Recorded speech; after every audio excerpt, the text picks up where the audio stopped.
Damn! Open my damn wallet, a butterfly flew out. The hell? Ridiculous. Yo, what the hell you dream of? Fast trips, expensive trips, don't gotta pay bills, gotta get that bag quick. Tired of having nothing in my pocket, spending money on stupid shit, gotta stop it. Yo, what the hell you dream of? Fast trips, expensive trips, don't gotta pay bills, gotta get that bag quick. Tired of having nothing in my pocket, spending money on stupid shit, I gotta stop it. Woke up broke as fuck, thinking about the money bags, wanna get the fast money on the daily task. Nothing in the fridge, so I'm thinking about the money heist. You get left, cause my pockets ain't looking right. Looking in my fridge, baking soda and a broke light. Just hold tight, the plan will mold right. Got that caper applied on rich neighbors. Might as well pray to Yahweh to Savior. Rubbing on my belly, I'm hungry and ready. Fast with the cash like Michael Andretti. No matter what, I chase those bugs. My car don't got money, credit smudge. Jobs always bother me, gotta win the lottery. When I leave the country, please don't bother me. Hard time, my pride's in the archives. Been in poverty for a long time. Yo, what the hell you dream of? Fast trips, expensive trips, don't gotta pay bills, gotta get that bag quick. Tired of having nothing in my pocket, spending money on stupid shit, gotta stop it. Yo, what the hell you dream of? Fast trips, expensive trips, don't gotta pay bills, gotta get that bag quick.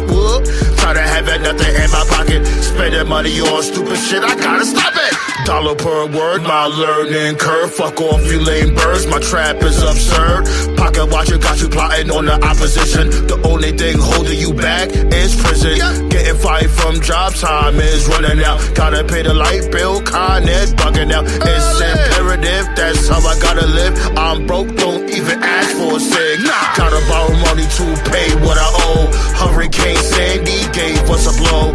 After that, COVID swallowed the world whole. Couldn't go nowhere, stay in your home. Every day I paper chase, you know what I ate. For breakfast, success on my dinner plate. Delicious. When I gotta raise, here comes inflation. Fucking hate it, I'm losing my patience.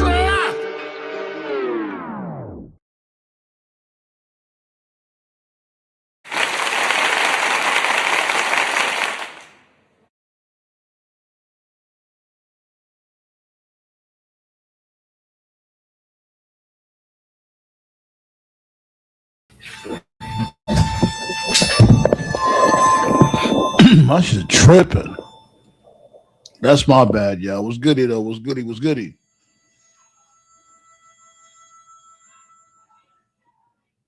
What to do though? Late night live, but we here. I see my dude, King Leo and the professor. They was live over there. Shouts go out to those gentlemen.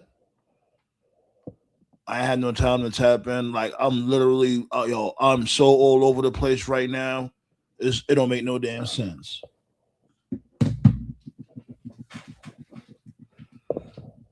But what's good though? What's good? I also seen bits and pieces of SmackDown. Yo, I swear the crowd. You want to talk about the crowd not giving a single fuck? I mean, not even a half of a fuck. Nothing. But can you blame them though? That's the question. Can you really blame these dudes? Like, you have the street fight with the MFTs and the Y6. Nobody cares about that. The Jade and Rhea Ripley promo, like, then when it comes to them ladies, or when it comes to Rhea Ripley talking to Jade saying that, we never had a one-on-one promo, we never was in the ring by ourselves. I'm speaking in verbatim, of course. Like basically, like, she always hides between. She always hides behind Mia Yim and B-Fab. Yeah, as of late, yeah, probably. But are we gonna forget their very first promo that they had towards each other, the promo battle? Remember, it was just them two in the ring. When they talked about each other's arms and legs and all types of goofy shit. We supposed to just forget about that shit? Your arms is bigger than mine. Your legs is bigger than mine. Your neck is bigger. Like, what the fuck are y'all bitches talking about? I swear they dropped the ball so crazy on this feud. Remember, like they had that whole was it X Twitter, whatever, the back and forth on Twitter. What happened to that? How y'all get from basically Jade Cargill calling her a Karen to y'all talking about each other's arms and legs? This ain't the WBF for women.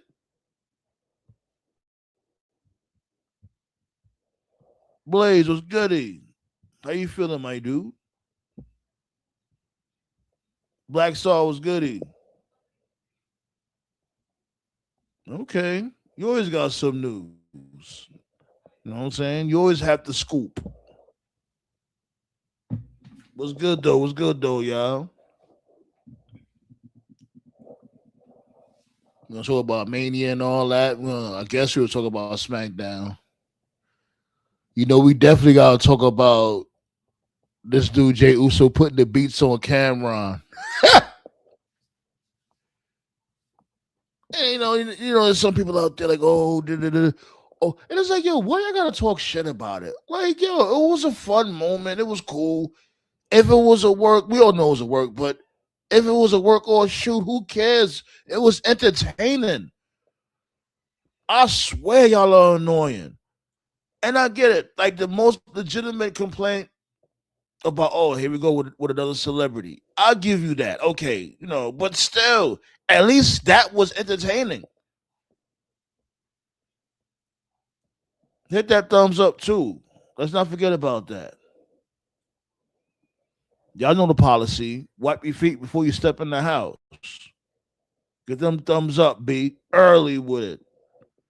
Hacksaw Jim Duggan style. It's Mania weekend and all that. Oh, oh, oh, let's go.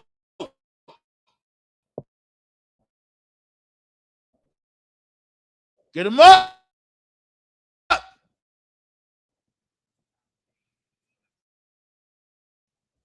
We get surgical with this shit.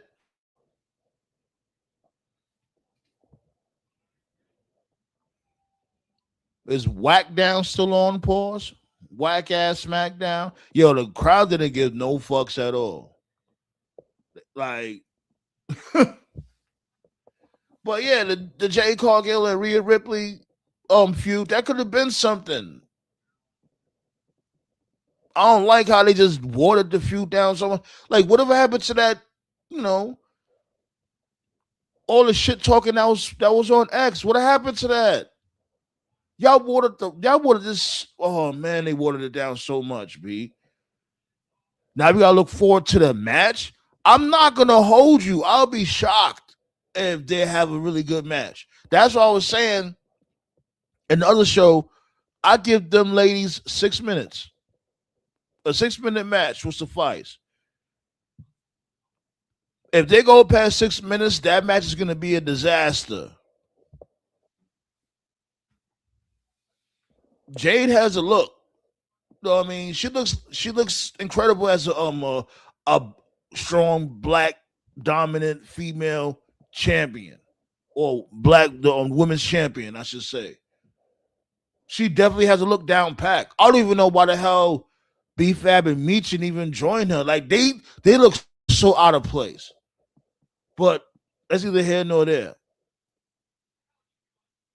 But that's all she has going for her. And it's unfortunate because if Jay Cargill had some squabbles, if she really know how to wrestle, she would be so unstoppable. And the promo game too, she lacks in so much shit. She really does, and it's unfortunate. And she had to look. She could talk on the mic and could wrestle. Jay Cargill, like basically like Bianca Belair. That's Bianca Belair.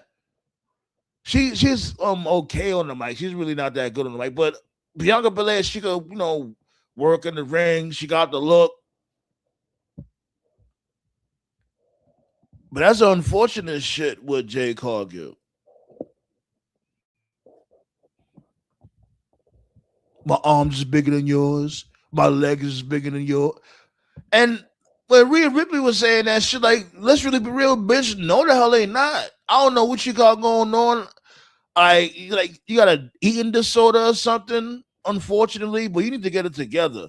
Like, let's call it what Rhea Ripley like she's on heroin. Hey, it looked like Rhea Ripley is on H. I said it. I don't care. That's what she looks like. She looks crazy. And I hope she's not going to like bulimia or whatever the case may be. But she needs to get it together.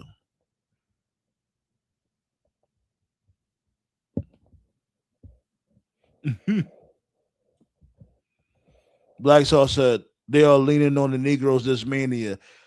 That's how you know WWE is desperate. Big facts, Black Star. Big fucking facts.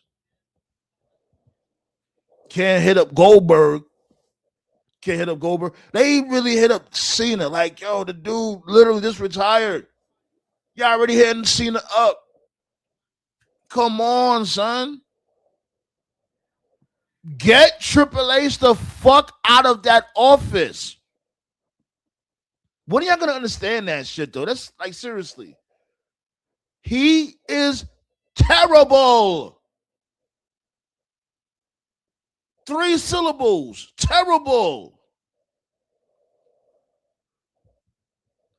God damn, yo. Like, I don't get it. Pack him all the way up, B. How you have 2 horrible road to WrestleManias back to back? Pack it up, son. Seriously. He definitely needs to move around. You know what I'm saying? My dude Blaze tapping in and all that. Tyler said, breaking news is that TNA lockdown pay-per-views back in May. Okay. I forgot about lockdown. Yeah, lockdown. But who they gonna have in lockdown? Who? The system? The system against Leon Slater and them. I can see that happening. Because that's like a heated rivalry with the system, Moose and them. Shatter.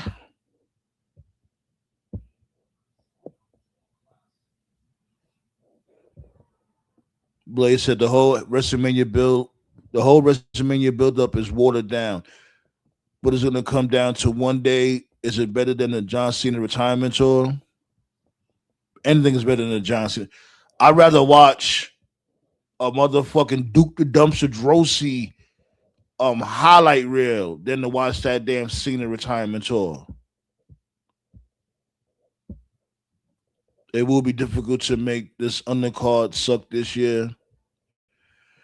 The show itself, I won't be surprised if it's good, but yikes. This road to WrestleMania was terrible. Like, I had a couple of things here and there. I ain't gonna sit there and say it was completely bad, but like this dude Triple H is just not good at his job, B. And I don't understand. Y'all can't tell me. Y'all really can't tell me y'all don't have anybody better. Like literally anybody's better than Triple H. Anybody. He is not creative at all. And for him to sit there and snake this dude, Vince McMahon. Now you sat there and you put the shit in play. You lined this dude up to get him up out of here for what? You would think you get him out of here. Oh, I need that position. Pause. Let's get him up out of here. I got some fresh ideas. You took this dude position and didn't do shit. You really are a fucking doofus. Ballet with the black. Ballet was goody, B. Was goody. How you feeling? You know what I'm saying? Let me open up them floodgates.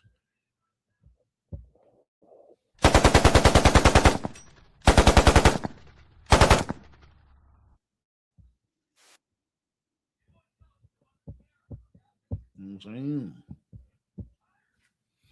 I'm not surprised, Ballet. Royce Keys won the Andre the Giant Battle Royal. I'm not surprised.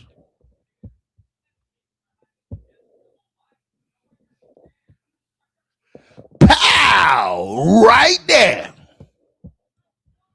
Pull up, pull up, pull up. Oh yeah, so I guess we got an explanation from Randy Orton.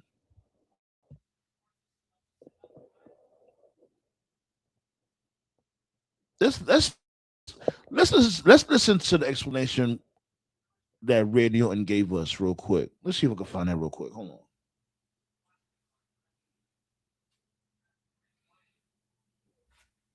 Let's figure out why Randy Orton joined. Why Randy Orton joined up with this dude Pat McAfee. Why he linked up with him.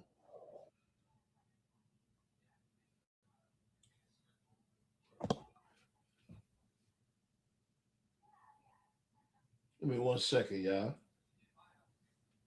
This is how a friendship works. There's give and there's take. It's how most relationships work. In case you didn't know, but with Cody as a friend, all I ever did was give, give, give. All he ever did was take, take, take. Tomorrow night, we main event night 1, WrestleMania 42, but I'm going to take you back 2 years to WrestleMania 40. It was Cody versus Roman Reigns and The Rock, and Cody needed a friend, a partner. He needed someone to have his back, and he calls Seth Rollins. He didn't even call. All he does was take, take, take.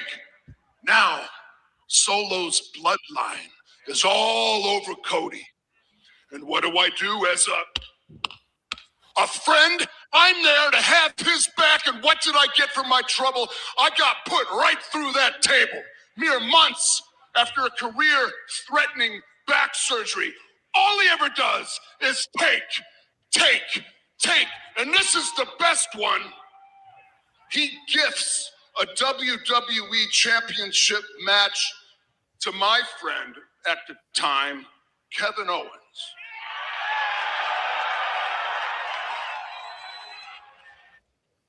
Now, to be fair, in that little nugget right there of their history, it does make sense.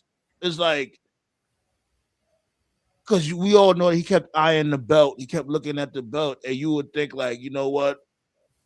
Since you always been holding me down, you get the first shot of the WWE Championship. But at the same time, so is Kevin Owens. It's not like Kevin Owens was, ignoring this dude Cody Rhodes when he was in trouble. He was helping him also. Y'all all had beef with the bloodline. You know what I'm saying? It's not like you didn't have beef with them and that you just, helped them out just off the strength. Like, you had smoke with the bloodline also, or what the fuck? What, bloodline 3.0? Who knows? Well, y'all know who I'm talking about. And right now, I'm going to do Black Star in the building. What's good, man? You already know, be Mania weekend. Like, I'm trying to be not interrupting, so I was quiet. I appreciate it. We almost done. Hold on. All right. And then, wouldn't you know it, to make matters worse, Kevin Owens turns on Cody. And what do I do as Cody's friend? I come, I have his back. I'm there by his side. I try to talk some sense into Kevin Owens, and what happens for my trouble? I get dropped on my head right in this ring via a pile driver. A career-threatening move. I almost was put out. I could have been out forever. That could have been it. All Cody Rhodes does is take, take, take. Pat McAfee has done more for me, my career, and my legacy than Cody Rhodes has done in half of a lifetime. How? How does that make any sense? Pat McAfee has done more for you than what do you think, Black Star? It's very difficult. Something here? Like, it's very difficult to explain. Like I said, like, I'm always the glass half full wrestling fan, but I can't. And I appreciate that. You give a different perspective. Always appreciate that. But I can't excuse this bullshit. I just can't. Like, what? How did Pat McAfee do more for you than Cody did? Come on, B. What? Are we supposed to just accept this? Triple H, yo, are you even? Man, I'm about to ask, is he even trying? Like, what a silly question. But on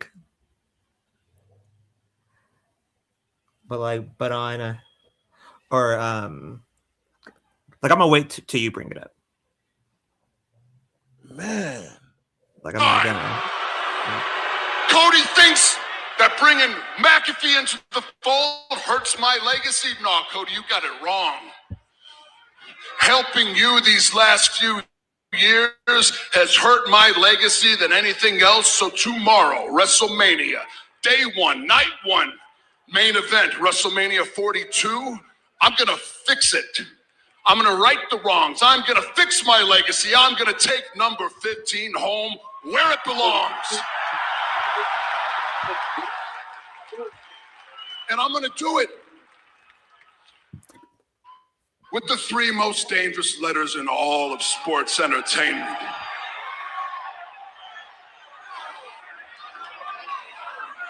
RKO. Whatever, shut up. You mean TKO.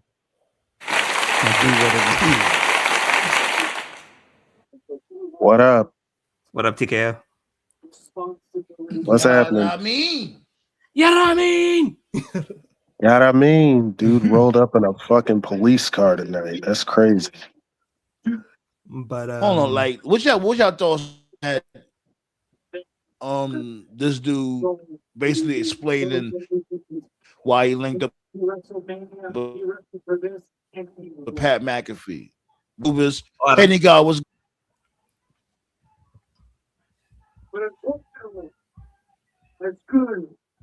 ahead, TKO. Man. Well, y'all.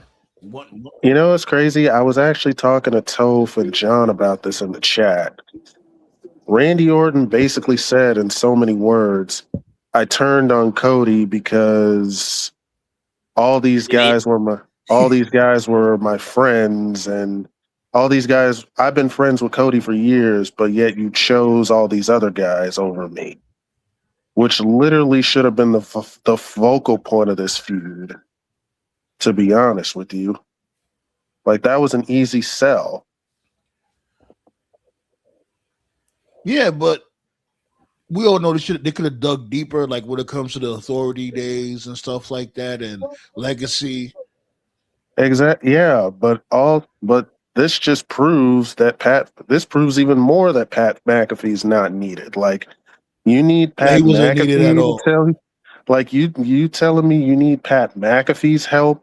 Like, you don't need Cody's permission, but you need Pat McAfee's permission to be Randy Orton. Like, what?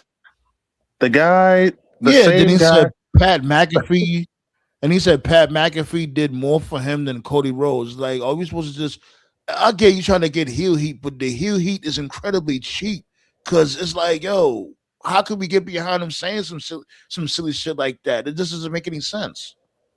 He explained it week one of after the turn, when he said that, like, oh, I need the Viper back. I need the old Randy back. So yeah, I gave it to him.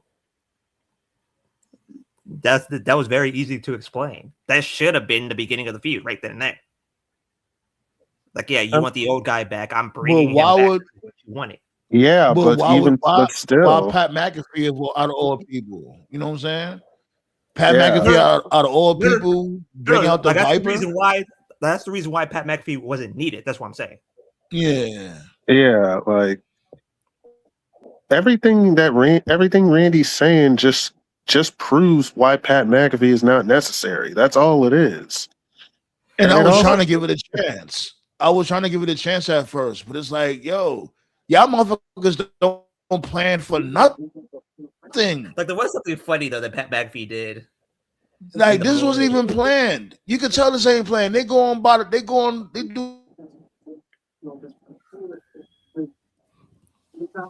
Yeah, you good, Sammy?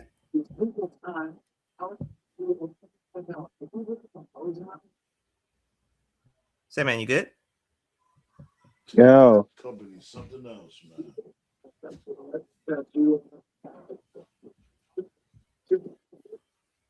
Is he Like good? how You a good? tiger went tiger. That's how I can't go crazy. That tiger went tiger. Just like Orton, he's a viper. Vipers, the fuck.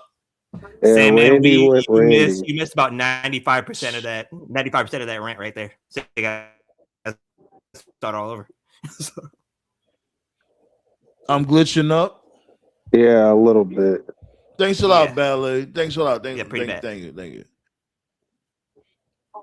Yeah, because you know what it is. It's storming down here. That's one of the reasons why I was waiting to go live really? and shit.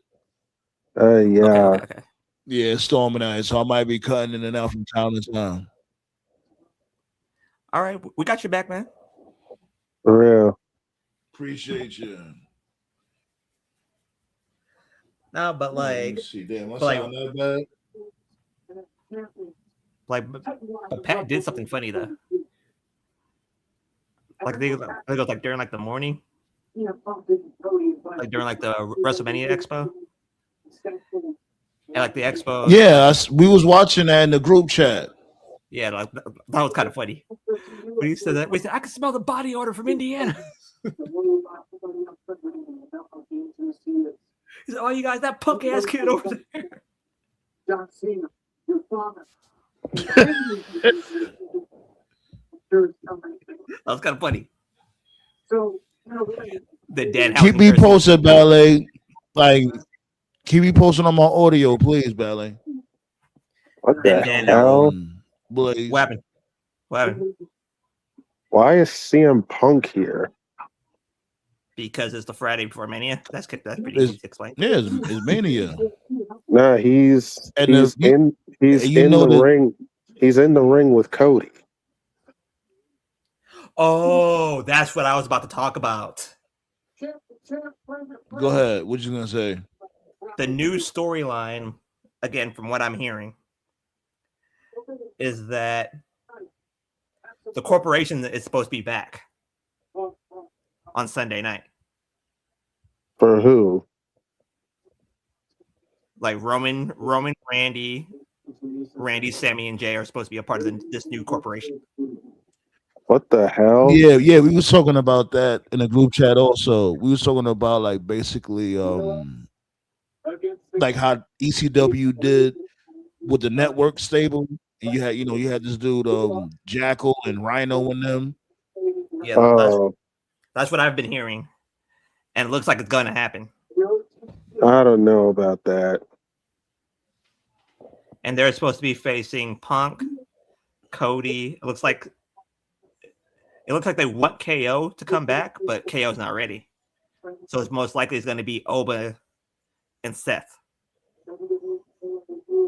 Yeah, I don't know how I feel about that. Hey, if it ends the draft split, if it ends the brand split, that's probably like the best thing out of everything. End the brand. That's going to be your please. biggest clue. Like your biggest clue is that that's going to end the brand split. Yeah. Yeah, like please, because the brand split, like it's not even a brand split; it's just non-existent. Also, from what I'm hearing, is that The Rock is in town. Yeah, The Rock is in Vegas doing WrestleCon. Yeah. So how does he He fit tried into to this throw puzzle? off the scent by saying he was he tried to throw off the scent by saying he was linking up with Ava for her birthday or whatever. Like, nah, motherfucker, you ain't linking up with no damn Ava. So how does he fit into this puzzle? We shall see. Realistically, he's gonna play the role as Jackal. Realistically, this is Rock. This is technically Rock's unfinished loose end, so he should be involved in Exactly. this. Like you don't remember in ECW when the Jackal, this dude Jackal, aka Don Callis, he was like the spokesperson for the network. Yeah, I think that's what if the theory is on point. I think that's what they're gonna do. They're gonna have this dude play that role. This dude, The Rock, he's gonna play that Don't you role think? as the spokesperson for the network. The network Don't you think being that he's like the new school Vince? TKO. That he's the new Vince. Like that might Shit, be yeah, like they did something similar to that. yeah. But I think like I won't be surprised if it be a power struggle between Triple H and The Rock. Triple H would just love to be in anything In the nowadays. middle of it. Exactly. But that's what it looks like it's gonna Yeah, I happen. was talking about that earlier, and he got with Kim and Jay. Oh, so funny. Like the Deadhouse cursed Stephen A. That was actually. But yeah, really that was a thing. TK, that TV a little loud in the background, my dude. Well, but Stephanie's speech is going to be 9 hours today. That's usually Mania is long like that. No, Stephanie's speech is going to be long like that. Shit. Oh God. Like you know what's going to happen. You can tell. Yeah, the Hall of Fame is. Wait, Like, isn't what the is she Hall going to talk about though? Wait, isn't the Hall of Fame tonight? Yeah, it's on right now. I think. Yeah. Let me check. Check my phone real quick. What is she going to talk about though? That's my question. How I mean, banged my husband into submission. I mean, what can she? I mean, what can she talk about? She banged her husband into submission. Like I said. I could tell you what she's not going to talk about. I could tell you what she's not going to talk about. China. Right. No, she will. She will. No, I won't be she surprised won't. if she mentions China. I won't be surprised. Madison Bumgarner is fighting tonight. She's in Oh the yeah, first- her. Yeah. She's in the first MVP card. Okay. Let me watch that with the volume down. Give me a second. Because I'm watching it on my phone. Why in the world did Cody and Punk do a love? They already got celebrities. You can't hear it, right? But Cody and Punk did what? Nah, I can't hear it. Okay. But I can hear TKO, I can hear your TV though. My bad. I was just wondering why Cody and Punk were doing some love fest segment. Because they're gay. Oh God. What the fuck? Remember, Cody's the same one that said from before, like, oh, I heard you guys is on Raw having a cock measuring contest. Well, they don't call me Cody Raheem Rose for nothing. I'm like, first of all, pause. Second of all, like, yo, knock that shit off, B. No offense, that's the fucking fans' fault. They called It him is. Raheem for years, so you can't. I don't necessarily blame Cody for using it. That's y'all fans' fault for letting him. No, I do blame Cody for that. Well, I can't really fully blame him for that because he's gonna say what was given to him. I really blame Triple H for that shit because is he the chief? Because is he the chief content creator? Okay. Is he the one? Doesn't he get the give the thumbs up and okay to what goes on TV? I understand. I guess, but even still, You know what I'm saying? Like, and in the context, in the context, because like I'm out, you know what I'm saying, I'm about to get on my shit real quick. Follow me. Follow me. That's what like when they come to like most racist white people, they will look at us as like, oh, we're just like sex machines, jackrabbits with big ass cocks paws. You feel me? And just be going around and just be smashing anything that we see. Like we're just savages type shit. Look it up. Because it's the truth. Like it's always been the myth, like, oh, every black guy got, long ass wieners and shit, and just be smashing everything that we see. Like we don't have no self-control. That's why I'm like, why would you have a context like that? Like he could have brought it up on anything. Matter of fact, don't even bring it up at all when it comes to you being Raheem Rose. But why would you sit there and just force these dudes having a cock measuring contest and shit on Raw?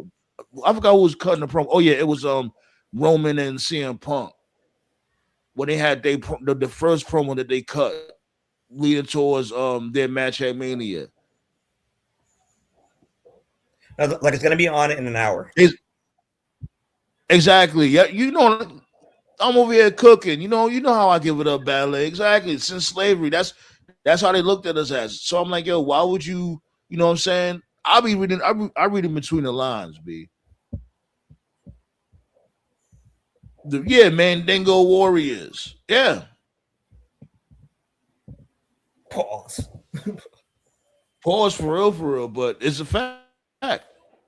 That's how racist white people look at us. Like, oh, all y'all want to do is just create babies, and you know, like you're breeders. Just your black women, nothing but breeders. Oh fuck! Thanks a lot, Triple H. Oh, I don't see color. I don't see color. Still, I blame y'all fans. Y'all should have let that Raheem shit go. Like it wasn't funny from the beginning, and it ain't now.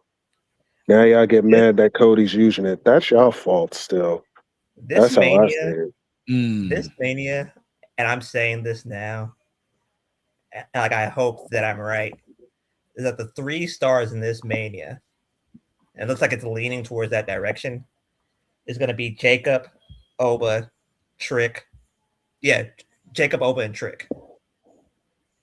And then if you want to throw in somebody else, you can throw in Jade. But again, that's depending on how she does in her match. The black people's going to shine. That's one thing I can say. That's like the main thing I can say. The black people are going to shine. And it's about time black people shine at Mania. It is long overdue. Like, could be a Black Mania. Again, that's if everything goes according to plan. Oh my God, Toph in the building there.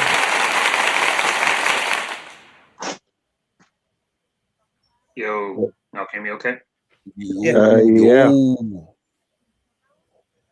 Yeah, man. They just had the They just was chilling with King Eric. SmackDown just went off the air, and they just did this really bizarre segment where it was just, it's the final segment, and basically it's just Cody and Punk in a dick measuring contest talking about how much they love each other, and I'm just like, what are we watching here, dude? Like, I'm seriously, telling what you, the fuck are we watching? So why Triple H is always horny? That's what we watching. Yeah, so it ends with like I get it, man. Like you're Mr. WWE, Cody. I get it. You got to be positive. You got to carry the flag. So he ends the segment by saying that Dusty would be proud of Punk. That's fine. I got no issue with him saying that. But where the segment just absolutely just went off a goddamn cliff was when Punk said that over the generations there's always a person labeled Mr. WrestleMania. Randy Savage was Mr. WrestleMania. Shawn Michaels was Mr. WrestleMania. And This one, Savage was Mr. WrestleMania. What? Just go with it, man. Just go with it. Yeah, I know. Yeah, so then he said that were very good. Yeah, now he's saying that Punk is the new Mr. WrestleMania. I'm like, what the fuck is he talking about? Punk hasn't even barely has a Mania resume. He's been in Mania like 4 times. I'm just like, what the fuck is this dude talking about? See, shit like this. Hold on.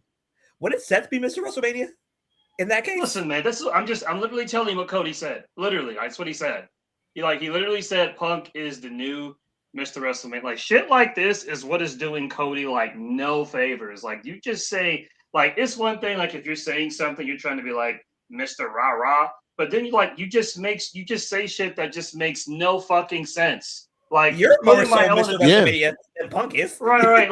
Like putting my own bias aside, Punk has never even been at Mania like that, and that's not even his fault. Like, I'm not even gonna throw him under the bus. Like, he never really. I think Punk's entire WWE career, he's probably wrestled at Mania like maybe no more than 3 or 4 times. He doesn't. You can count like on Punk one hand wrestled. how many Mania Punk matches. wrestled. Punk's It got to be Mania. more than that. It got to be more times than that. No, I know, no, wait, hold on. I know how many Manias Punk has had. He's had 2 Money in the Bank ladder matches. He wrestled Randy Orton. He wrestled Taker. He wrestled Jericho. And he just wrestled that triple threat with Seth and Roman. So Did he that's lose what. all those matches? You're right. That's not even enough. That's not even enough for 2 hands. Anyway, my point is this: that segment was just not good, and a lot of people say this all the time. After this Mania, I'm gonna give a break for this product because this shit is just not it, bro. This is not You know it. what's crazy about that, Toph? You know what's crazy about that, Toph? That you said that. A lot of people. I've seen a lot of videos of people saying the same thing. A lot on the internet. A lot of content creators Yeah, that I follow. like I was saying that too. Like, yeah, like a lot of people like I are skimmed through either. this shit. Like I ain't gonna hold you. Like I very rarely watch a whole show. Like I may watch like a whole thing of AEW, like Dynamite and shit. I may watch a whole episode from beginning to end. But like when it comes to like WWE, it's just mind blowingly like, yo, at least at AEW, it's exciting. Like What makes WWE, it, I swear, is so yeah. lifeless and it's just inconsistent. What makes it like really bad for me this year? Like, if anybody out there is listening, is like, okay, so but what makes this specific Mania so bad? Like, yeah, we've been through bad Manias before, but most years, even if I'm not too excited, there's usually like 2 or 3 matches. Like, oh, I want to see that match, or like either I'm invested enough in this one match in particular, or like I just like the performers in this match or whatever. But I'm just being honest, man. Like this year, like both nights, night 1, night 2, I don't care about any of these matches. I So have you don't no want to see investment in Jacob? So any. you don't want to see Jacob Drew? I mean, I have faith they're going to kill it. I have faith they're going to kill it. I'll probably watch it, but like, am I super invested? Like, am I super into the story? No, because they're doing the same shit with Drew they did last year. They put him in a blood feud with Priest. Now they're putting him in a blood feud with Fatu. Copy paste or click copy click paste. As Bobby Monsoon says, the same thing. It's the scraps. Fatu should have been the title match. I mean, well, they And I are think in. you know Well, what they I think are it in is too. Vegas. They are in Vegas 2 years in a row, so it's only natural they copy and paste. Nah, come on, that's just lazy. And I think that's what it is when it comes to like for the most part, the Triple H fatigue comes from we all thought this dude's gonna come through with some fresh ideas, and he didn't come through with no ideas at all. Like he was able to get away with the fuck shit like the first like I say the first year when he had full control. He had like, but when that Netflix deal hit, that first day of Netflix, that's when everything started crumbling fast. I still think it's. That's I everybody was still like, think oh it. nah, this dude is ass. I still think it's so crazy how we was on here shitting on the first Netflix episode, and it ends. And it looking back on it, it ends up being the best episode they ever did. I'm glad you mentioned that, TKO, because I remember like people were attacking us that night because we was talking about like how that made no sense because Rock was joking around with Cody. Like the last time we saw you on screen, you said, Cody Rhodes, your story with Roman Reigns is ending, but our story is just beginning. And here we got fucking Rock joking and drinking beer, and Cody's like, "Oh, Dwayne, old buddy, old pal," and we're like, "What the fuck is this?" Taking shots Like I just came from the strip club or some shit. Like, yo, what is going on? Y'all now y'all cool? No, remember even before then. Remember when he was cutting the promo when The Rock was cutting the promo in the ring, and Cody just happened to be in the crowd like a fan so randomly. And he shot at this dude, Cody out. Cody's about to cry. And we was like, wait, hold on. What's going on? Why the fuck is Cody about to cry? Why is The Rock trying? What is going on here? Bro, Right, that whole night was a shit show because if you remember that same night, that was when they did Roman and Solo for the Ulafala. Roman won, and then Rock came out, and then he gave the and bullet follow to Roman. it was so Everyone thought anticlimactic. Rock was gonna turn, and he didn't do anything. Then Hogan came out, and he got booed. Like that whole night was a shit show. Like nothing made any sense. And then died. Hogan came out, got booed, died. Yeah. Right. Well, it's crazy looking back on it. We looking back on it now. We crapped on it, but now it ends up being the best episode they did because everything after that has gotten progressively bad.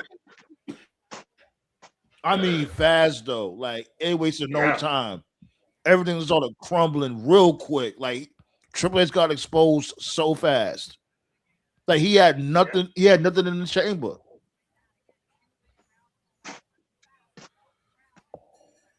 Yeah, like, I don't really and they have just anything else refuse to to. add.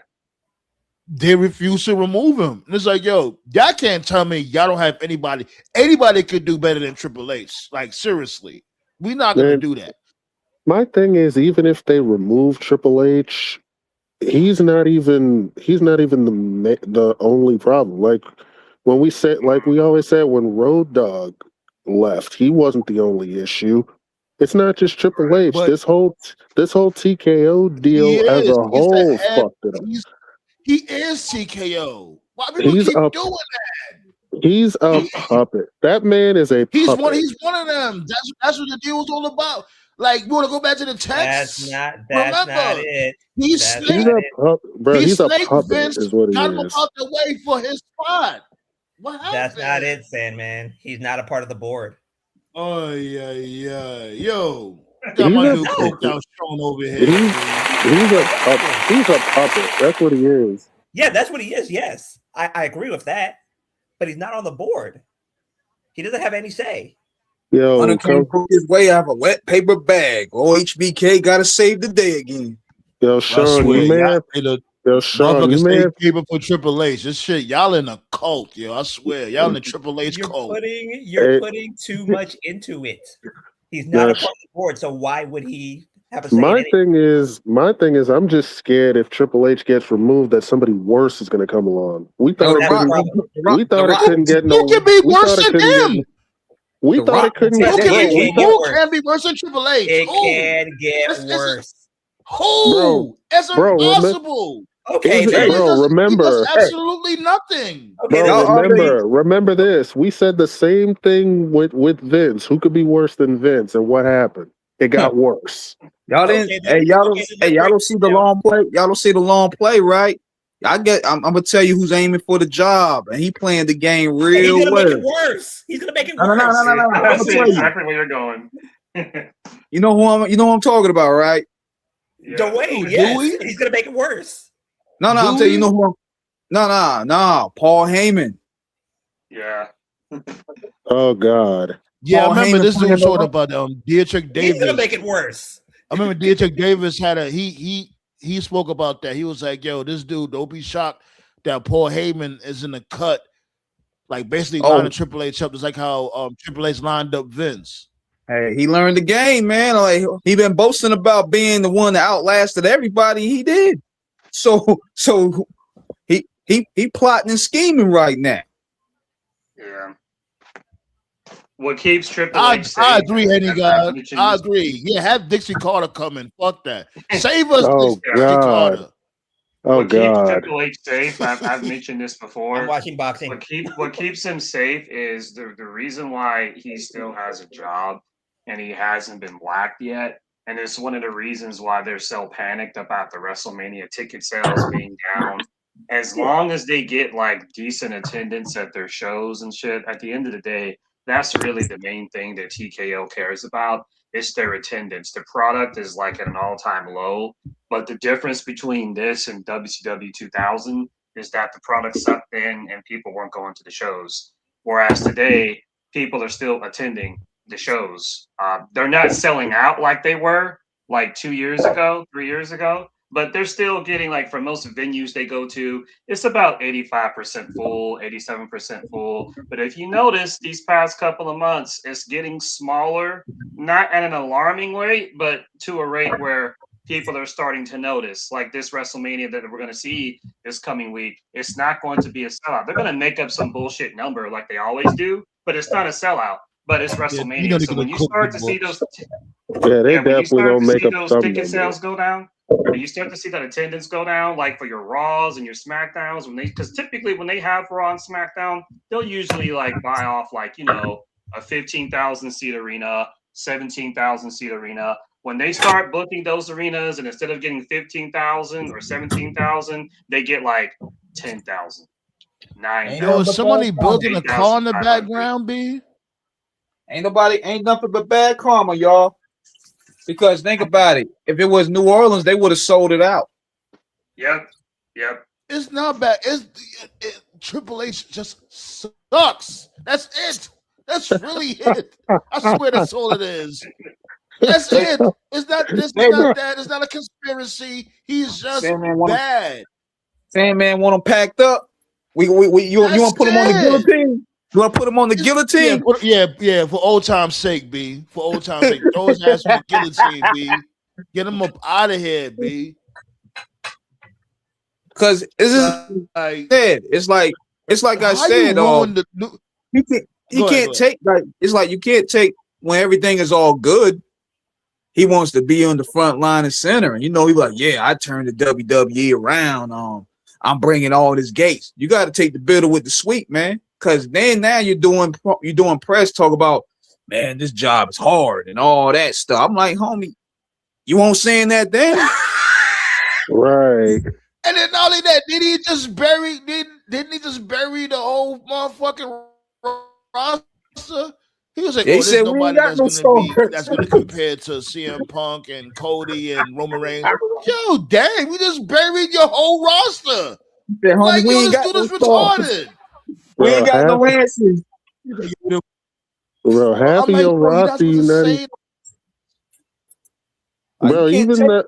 You know what's crazy? Even his own top guys are saying he's booking his ass. Like, didn't Roman Reigns Reigns just bury these motherfuckers? I said that. Yeah, I said that months ago. That was a bad look because they just refuse to believe it. Fucking Roman Reigns. They refuse to believe it. They be like, it's not Triple H. It's not Triple H. It's TKO. TKO was Triple H. I'm like, oh my God, it's Triple H, son. Yeah, I went off when that happened. It was Sandman. It was Sandman, myself, and Black Star. I think you had left TKO. We were doing the live stream for the Rumble after Roman won. Hold on, wait, hold on. 1 2. Give me 1 second, because I'm so breaking up ballet. 1 2. Yo. I'm about to shut this shit down if I keep bumming out. Yo. Yeah, I hear you. Yeah, we hear you. No, you good. All right. Thank you. Let me read what Sifu said real quick. If Triple H leaves and The Rock has his way, I can see Brian Gerwitz taking over the storylines. As long as it's a storyline. Like I keep on saying. You're not gonna see one, so don't worry about that. People gotta remember, like, yo, this is, a grown man soap opera. That's what they always called wrestling. That's the problem. This isn't the 90s. And that's the bad part. Because not even the 90s. What you mean? Like, there are storylines in the Ruthless Aggression era too. Like, how you think you got invested when it came to like a Brock Lesnar? It was a story behind him. Like the reason I keep on saying this, but nobody really sees it. So I'm going to say it again. The reason why wrestling blew up during those Thanks a lot, y'all. Is that you have to look you have to look at everything else surrounding it. Remember, in the 90s, Montana, Elway, like all those people, Marino, they were on the way out. Early 2000s, all those people were on the way out. NFL ratings were sliding down. I remember that. When the NFL improved immediately, it took away from WWE. Doesn't matter what the storyline is. The NBA, same thing. Kobe was on the way out. like LeBron, his bullshit was getting old. Now you're seeing a new, more dominant players coming in, like Wembanyama, like Giannis, like Luka, like all those guys, like all those Europeans. Again, is going to take away from the wrestling product. It doesn't matter what you do, as long as those things are hot. You're not going to get ratings. You're going to get you're going to get. How can you even say that though? Like, look at it. Because WWF was at its hottest when the NBA was at its hottest. Like, what do you mean? No, it wasn't. What? The Jordan era? What? You mean the Jordan era? Exactly. I'm not a football guy. I'm not. Jordan a was gone. guy, but I'm when Jordan was when Jordan was there, who was a champion? Like when Jordan was doing his thing in the Bulls. No, wait a minute. 91, 92, 93, 94. That was yes, exactly. Yeah, I know. It was a next generation era or something like that. Are you kidding me? You got that one. You got that. Yes. I mean, Jordan had 2 runs. He had the early 90s and the mid 90s. Yes, so, and wrestling was the shit back then. Well, the mid 90s, that's when Stone Cold was around. Not in the mid 90s, it wasn't. In the mid 90s, it wasn't shit. Right. In the mid 90s, it was still shit. About the new generation. The mid 90s was the peak of the Attitude Era. What are you talking about? Drosy, that's your clue. No. That was the early 90s. No, dude. When fucking Rodman made the cameo on Nitro, that was when they just won the title. That was the peak of the NWO. That was 1997. Wrestling was red fucking hot back then. What are you talking about? Then were they incorporated? Basically, those people in there. Now they're trying to incorporate Brady. They're trying to incorporate these people. These people today they don't give a shit about Brady.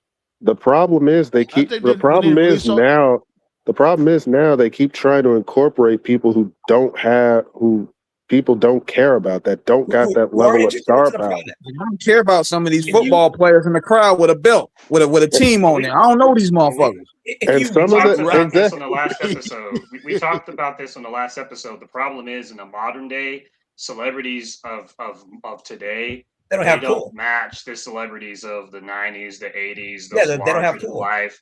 Yeah, right. They don't exist anymore. Like the Arnold Schwarzeneggers, Sylvester Stallones, Bruce Willis's, Samuel L. Jacksons, and so on and so forth. Like that level of celebrity, that level of athlete, that level of it does not exist in 2026. We live in this new reality of content creators, influencers, YouTubers, and they all fucking suck. They all suck and they don't know nothing about wrestling. That's what they keep inviting people that don't have wrestling knowledge. Let me tell y'all this. I will pay if this were to happen tomorrow, I will get the ESPN at tomorrow. If I will get a 5 to 10 minute promo between a coked out HBK and Darryl Strawberry. Oh my God. I will pay top dollar for that. Oh God. Oh God. Somebody will get canceled. Oh God. No. I got a better one. I will buy that ESPN app now. Bro, I got a better one. Bro, somebody will get canceled tomorrow. A coked out Darryl Strawberry and a coked out New Jack. That's what we must see TV. Oh man, we all miss New Jack. Shit, somebody would die in that promo. Good Lord.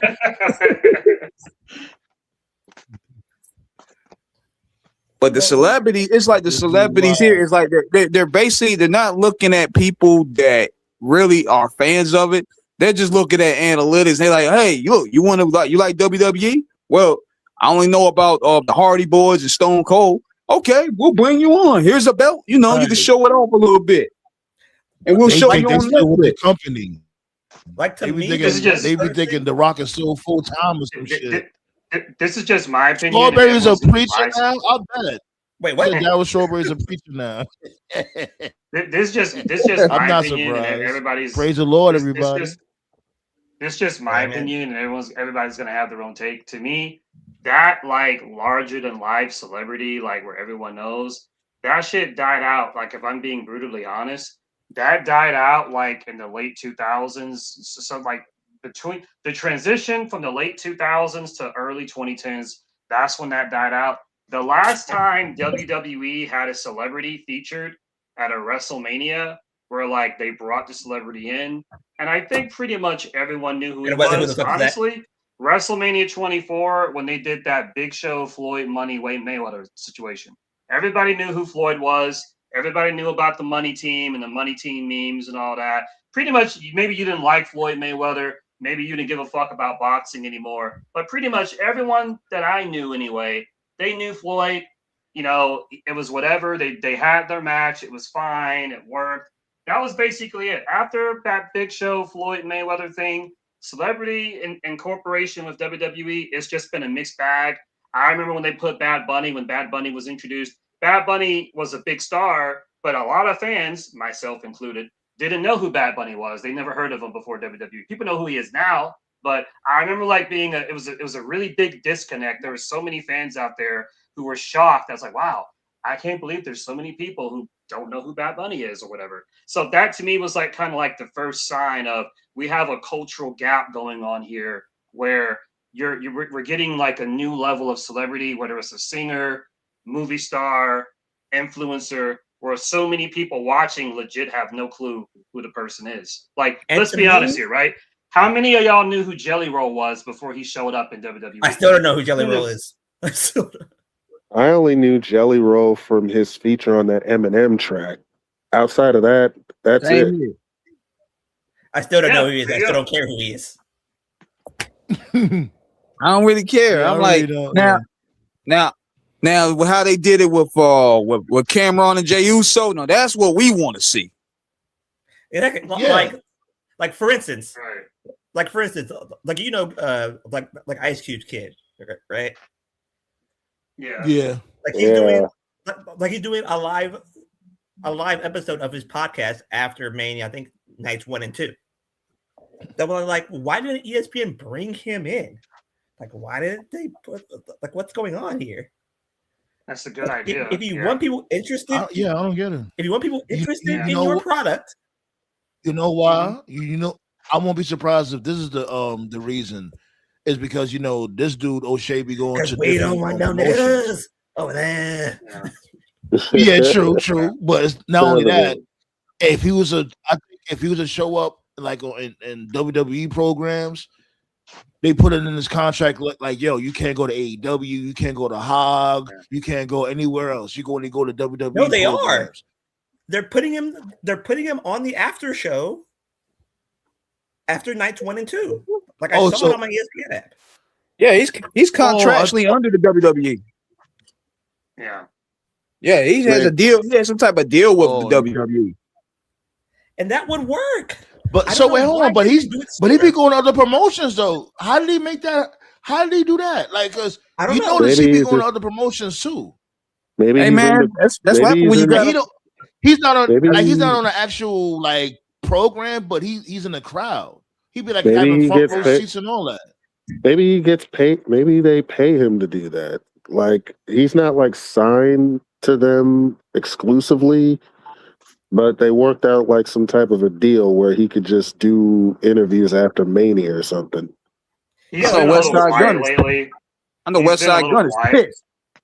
Yeah, he's been a little quiet lately because he's mostly like a WWE guy, and he's a big like Roman dude. But I've noticed like these past couple of weeks he's been like quiet on social media. Like even he knows like like he's not gonna tweet out like this product shit. But I can pretty much tell like he's not really fully invested in it because typically he'll usually be pretty active on social media. Like ESPN is literally doing live episodes of his podcast, like after the shows are over. Bro, I'm telling you, man. A lot of people are literally tuning out to WWE. They're either tuning out to WWE and watching AEW, or they're just tuning out and not watching either product, and they're just doing live streams of the Attitude Era. I've seen it. And see, they're trying to bring CM Punk back outside, trying to channel the old CM Punk, but it contradicts the message, right? Because I'm like, yo, you coming out here with the 3-piece suit, man, and you bragged about how rich you are. I'm like, you're not with us no more, homie. He been not with us. We ain't with us no debunked that more. shit. We Punk debunked stopped that being shit a years rebel. ago. Punk stopped being a rebel years ago, man. When Punk lost the plot, he lost the plot when he went to UFC, because when you think about it, when he went to UFC, well, no, not just that, Black Star. When you think about it, when he went to UFC, he did the same thing he bitched about on Cabana's podcast. When he was on Cabana's podcast back then, the main thing that he was really pressed about was the fact that, in his own words, all these part-time dudes like a Brock or a Taker or a Batista or whoever would just show up and basically just get leapfrogged to, title opportunities, while all the people who were on the road 24/7 were just basically getting looked over. Well, I'm not a UFC guy, but I'm pretty confident in knowing that when you're in UFC, there's like a ladder system. You're supposed to work your way up to the point where you can eventually be on those UFC pay-per-view cards. Punk didn't do that. He that should go with leapfrogged any competition. Yeah, well, he didn't do that. Like when he signed that UFC contract, he was a star power. All those. Yeah. He literally did the exact same thing that he bitched about, and he didn't care. He didn't complain then. So like as far back as then, like even before the AEW stuff, and he got his ass whipped. And he got his ass whipped by Michael Jackson. How you get your ass whipped by Michael Jackson? Not the singer, like that's actually the fighter's name, Michael Jackson, which is wild. The reason he lost his way by not staying true to his rebellion. If he was still true to his rebellion, he would have made AEW a competitive league. But he was never a rebel. He was never a rebel king, or he pretends. Right. I'm sorry. And Triple H, and I do throw shots at Triple H, but he called it then. He has said, like, that pipe bomb wasn't about the people. That pipe bomb was about you. Like, he told him that. He was like, yo, you're the one that's complaining. You're not the voice of the voiceless. You're complaining because you feel disgruntled. I give Triple H that. Yeah. He knew what type of time he was on from Jump Street. Now, if anything, I will give Danielson more credence than him. Yeah. What happened? You got to remember too. Punk came from as far as independent wrestling is concerned. Remember, like look at all these names here. Like this is the same generation that Punk came from. Like you had like Low Key, Austin Aries, Roderick Strong, Chris Hero, Eddie Kingston, Samoa Joe, AJ Styles, Bryan Danielson, Eddie Edwards, Davey Richards. The list goes on and on and on. At least three of those names. Go ahead. Yeah, I was just saying from an in-ring perspective, Punk is not better than like 90% of those names I just said.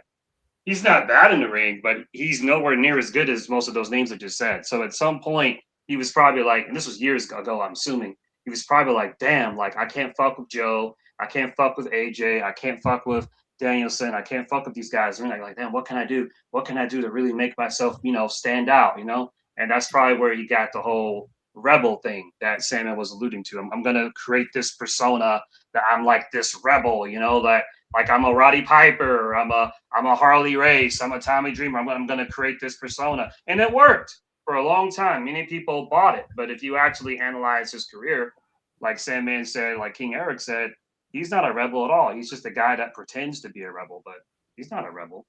No, he's not. He took the deal at the end of the day. He's Huey Newton in a Tom Ford suit. That's piggyback what Toph said. At least three of those names are complete head cases, and two of those names have been to jail. Yeah. Appreciate the likes. Appreciate the bummer clock likes. Much obliged. Man, I hope this Hall of Fame ain't gonna be all night long. It will be. I don't care. Who's getting inducted now? I think they went to like 3 a.m. last year Eastern time, so it's gonna be a while. It's gonna get worse. I don't care. Yeah, because Triple H talking like an hour and a half. Yeah. Everybody I remember seeing a picture of Booker T falling asleep last year. Like he really didn't. No. He was praying. Probably he was probably praying for this shit to be over. The fuck. Nah, they gotta make. You know what? They gotta make this thing seem work. They got to make this thing like somewhat like the Slammies. You remember the Slammies? Or at least make that, or at least make that shit a day early or some shit. Like do it on Thursday. That way people will be rested. Like you got motherfuckers wearing. Go ahead, Chigil. Go ahead. No, I was just saying you need to make the Hall of Fame like a day early. You got motherfuckers showing up in suits to watch these legends, knowing damn well they gotta wake up the next day, get early and fight. Like they ain't getting enough sleep. Like what? Oh yeah, Big Match John out there. Stripes suit and everything. Real. You know they're not getting no rest because they want to go out and go party and shit. Well, half of them, I can't say all of them. Half of them, you know, they're in Vegas too. They want to go gamble. They want to get lit. It's Mania weekend. That's what it is. Nah, take your asses to bed. Now you got Big Match John out there right now. It's funny you say that because that's actually a good theory that they may make the Hall of Fame long on purpose to prevent the party. It'll be so long that when it's over, exactly. There you go. They just go to the hotel, go to sleep. They wake up like British Bulldog. I'm fucked. I'm fucked, Brett. I'm fucked. No, real quick. That's why, dude, I don't care what anybody says, bro. That's why Brett is the fucking GOAT. Because that whole match, Brett did on the fly. Because he forgot everything. He forgot everything. No, real quick. They did it. They did O'Shea's show on Thursday and Friday. So yesterday and today. 30 minutes yesterday and an hour today. Okay. Did it on ESPN2. Okay. So when does Mania come on tomorrow? I mean, this weekend, I should say. Or 3:00. Are you serious? For him, it comes on at 3. It comes on at 6. Oh yeah, that's So that means comes on at 6 o'clock for me. So I'm about to say 3 o'clock. Depending on where your time zone 5 o'clock. Yeah, 5 o'clock for me. It's noon for me. Fuck. I know the first match. Oh, come on, Black Star. That's light. You know, I know the first. There was times he was up 9 o'clock in the morning. I know the first hour they're going to play on TV on ESPN if you got the channel. Yeah, on ESPN2 and ESPN2 tomorrow, ESPN Sunday. Yeah. I'm with my VPN. That's what I'm doing. But we ain't giving that bullshit no money. Yeah, fuck out of here. Like WWE don't deserve a dime. We ain't paying for that garbage. I ain't paid for a WWE pay-per-view in years, so this ain't nothing new. I don't do that. I don't go to the shows because punk ass Paul Levesque gonna sit there and say, "But some more. Oh, if you don't like the product, why don't you just fuck off?" Well, fuck you too then. Hold on. Imagine this though. Now, you know, I don't like when people do stuff like that, man. Because that's like a bad sports team talking shit to the fans but wanting better players to win a championship. That shit. Haven't they done that already? Never works. That shit never works. Whether it's a video game, whether it's a TV show, movie, wrestling.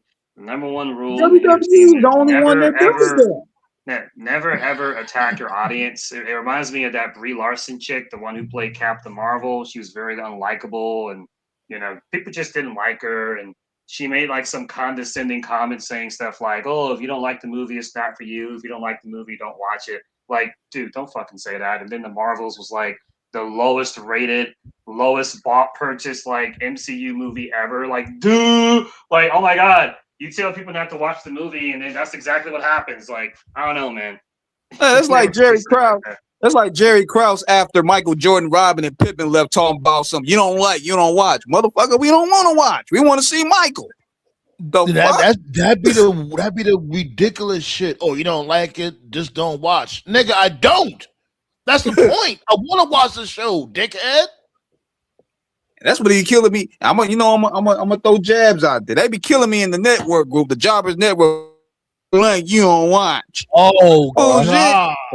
Oh god. They love rubbing cock.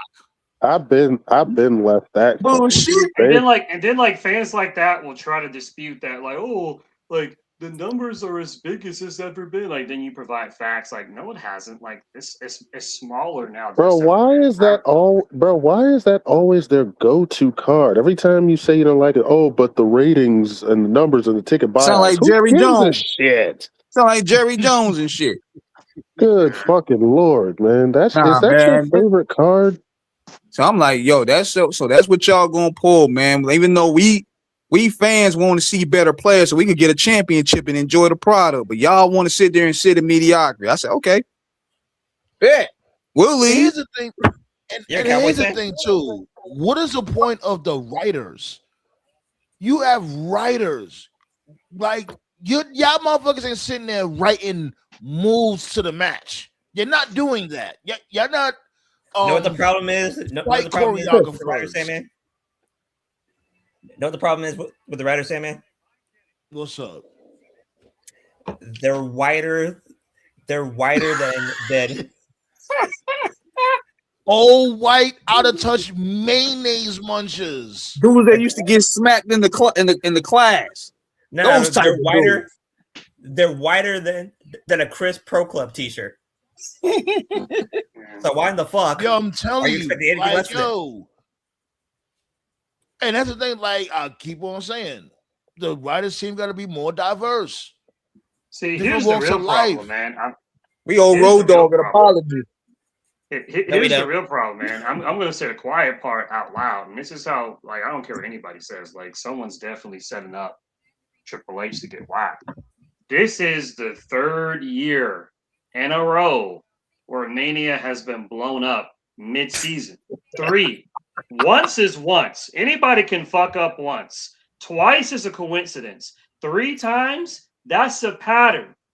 3 years ago, because you had Cody win the Rumble. Hold on. Remember, I was saying 3 years that. ago, you had Cody win the Rumble, and then you did the deal with Rock and Roman. You had Cody win, knowing full well you were going to do Rock, Roman. You had Cody give up his shot. It blew up in your face. You pivoted. Last year, you turned Cena heel. You did this Rock, I want your soul bullshit. You brought in Travis Scott. You had this big plan. Rock dipped. Travis Scott didn't work out. That shit blew up. This year, it's like, all right, we got Cody, we got Orton. No, whoa. We're not gonna do that. Let's not gloss over that.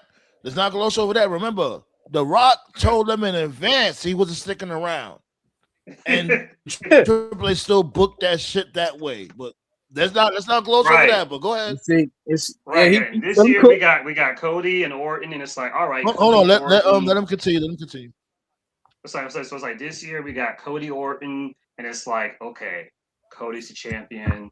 Orton, they got their history from Legacy, Dusty Rhodes, 20 years of friendship, master student. Like, there is no fucking way you can fuck this up.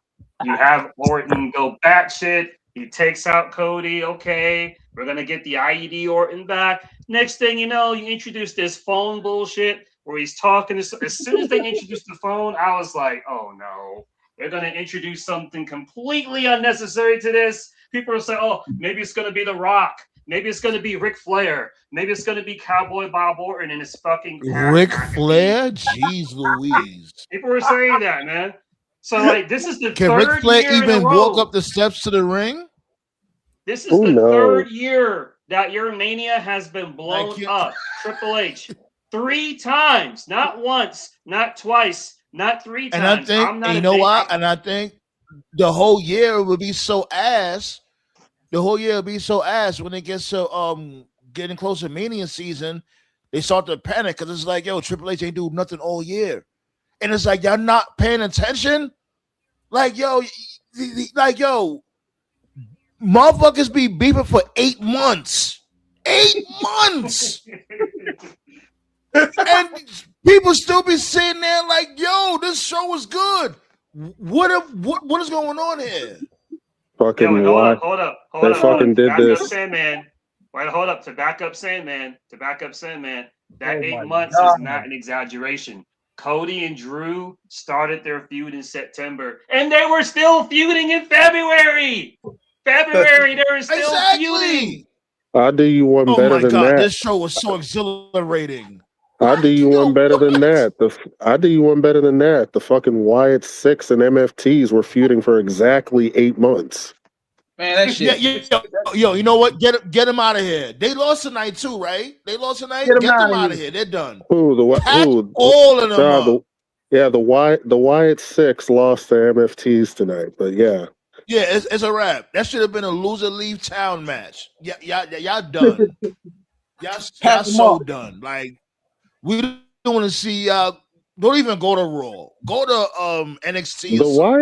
The Wyatt 6 lost that feud from the beginning. I mean, like, they lost the tag titles to Solo's crew. They got their lantern jacked, and now they just lost a street fight. Like, bro. Yeah. It's a wrap. Y'all.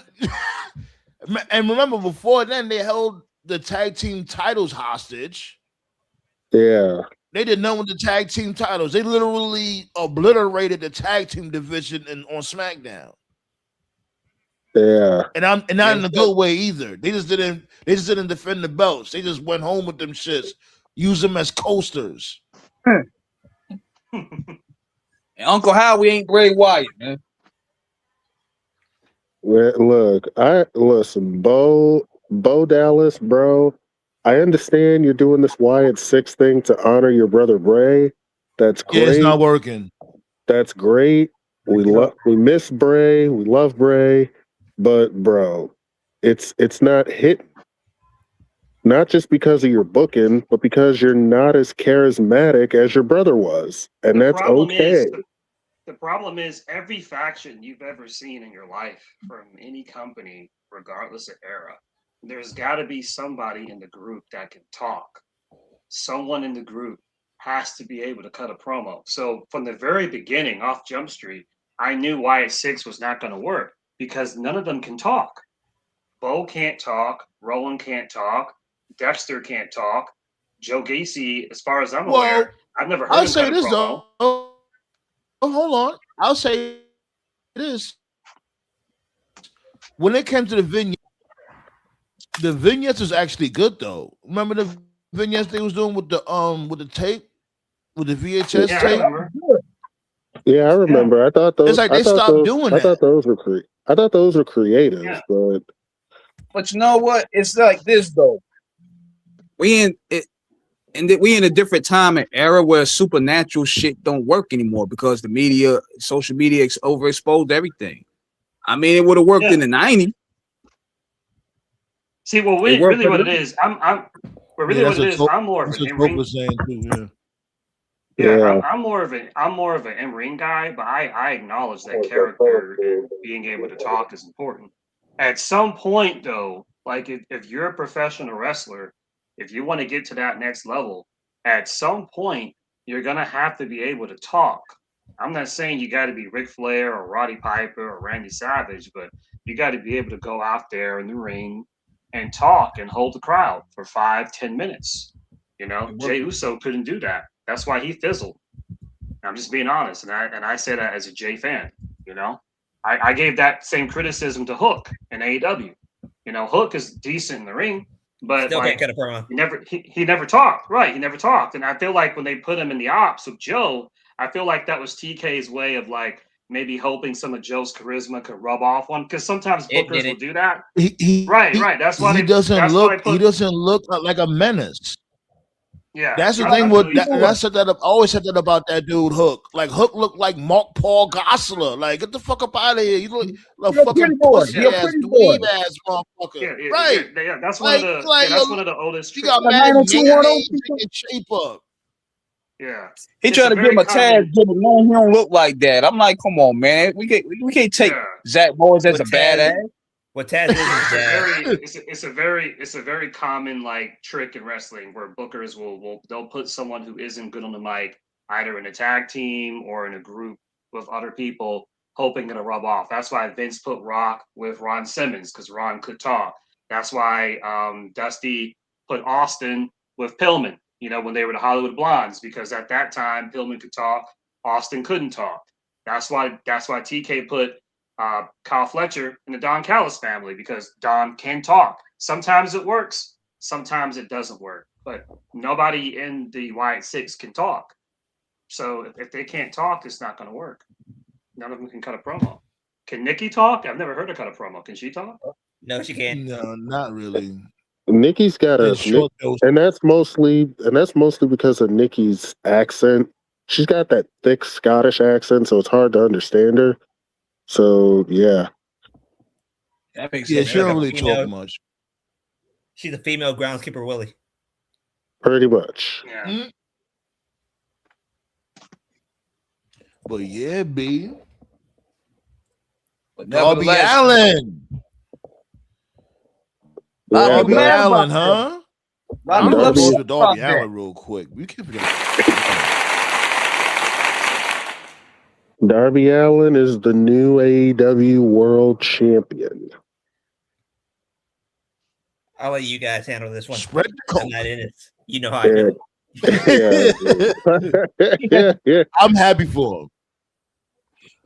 Like I'm gonna get it. I'm gonna get it out the way right now. I said Sting is gonna turn heel on Darby Allen. He's gonna be the new number one contender.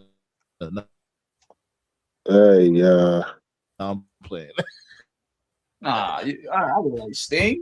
Sting? I ain't gonna hold you. I ain't gonna hold you. I wasn't convinced Darby was winning, but then when I saw Sting show up, I'm like, yeah, he's definitely taking it. Like, there's no way they're gonna do all this for Darby tonight just to have him lose. They should. The only thing I didn't really care for, I didn't really care for the squash. That's really it.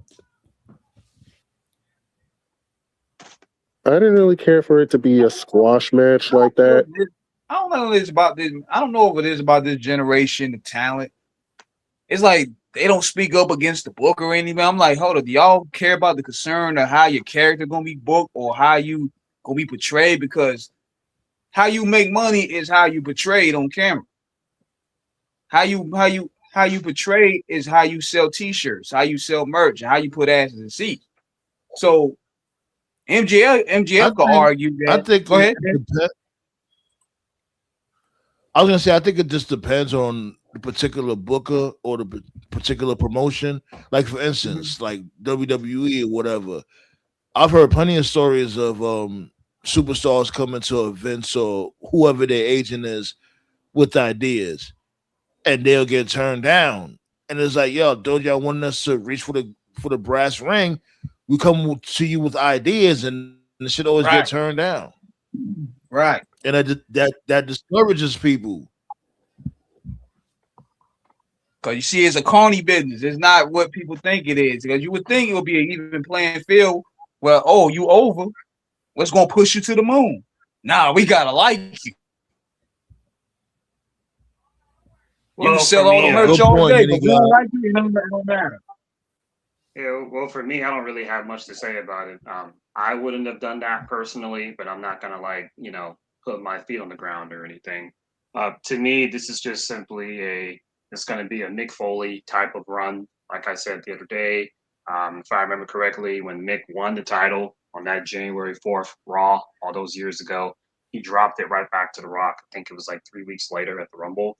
Obviously, Darby's gonna hold the title a little bit longer than that, but I think this is simply a thank you for your service, thank you for your contributions, thank you for everything you sacrificed. He'll have it, and he's going to drop it back to MJF at Double or Nothing. I will be very surprised if he's still champion by June. So, and I will say this, even though I didn't. Hold on, wait. Don't he gotta get past Ciampa first? Like, where did that come from? Yeah, sure.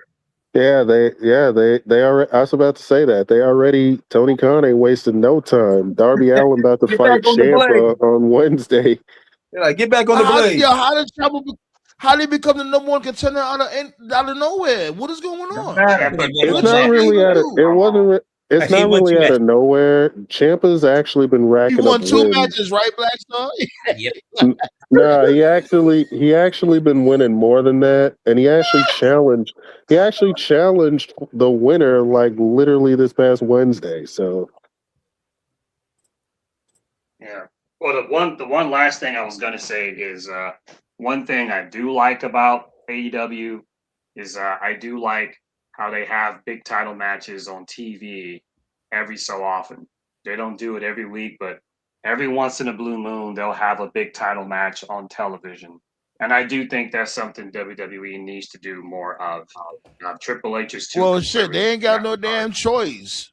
Everybody got a damn belt on AEW. They have no choice but to put belts on the line.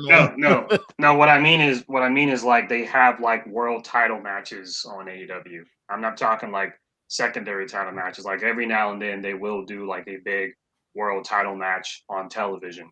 I feel like WWE needs to do that more. The last time that they had a world title match on television, they did Cody and Drew, last month, where Cody beat Drew. Remember that? And then before that, it was Braun Breaker and Punk on Raw. And then outside of Punk and Breaker, you got to go all the way back to Mania. Cody Drew 3 Stages of Hell. Rio beat Rhea going into Mania. Remember, that was like 2 weeks before Mania or something like that. So yeah, WWE doesn't do that enough. They need to do that more. Yeah. They've actually been changing hands with their belts recently before Mania randomly. But yeah, I see what you're talking about. I guess you could say it's like a soft reset. It was a stupid reset if that was the case, but neither here nor there. So someone must have also brought up a point too. And hold on, damn toe. God damn. Hold on. Like, maybe, you know what I'm saying? Let's talk about the card real quick. You know what I'm saying? Let's get to that. Sean's going to zip with the drip. At the Mania. Yeah. Let's get to the cards. Tell him, Terrence. Yeah. Let's go. You know what I'm saying? Because we got a long weekend ahead of us. Well, we might as well get to the first match. Well, this is going to be the first match of night one. It's the 6-man, Usos and LA Knight versus The Vision and I Show Speed. Not watching, Skip. That's literally the only thing. I'll say this though, like I said from before. Yeah, they gotta get that match out the way, but I do like the banter between Logan Paul and I Show Speed. I do like it's harmless to me. Did this shit come out of nowhere? Sure. But LA Knight, he might take the pin tomorrow. Oh God. I Show Speed might be getting pinned. I Show Speed might be pinning LA Knight tomorrow, B. You fans are thinking that Logan Paul or both of the Pauls are special. When Jake got his ass whipped so bad, he thinks that he's black all of a sudden. That nigga got his ass whooped. Logan Paul? That nigga got his Logan's ass whooped. worse. That nigga Jake got his ass kicked and turned MAGA. The fuck? Logan's worse. He scams people. So I'm not going to be watching this match. I don't care about the Pauls.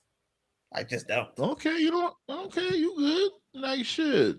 You over here revolting and shit. That nigga Jake Paul. We know these motherfuckers ain't shit. We know they ain't shit.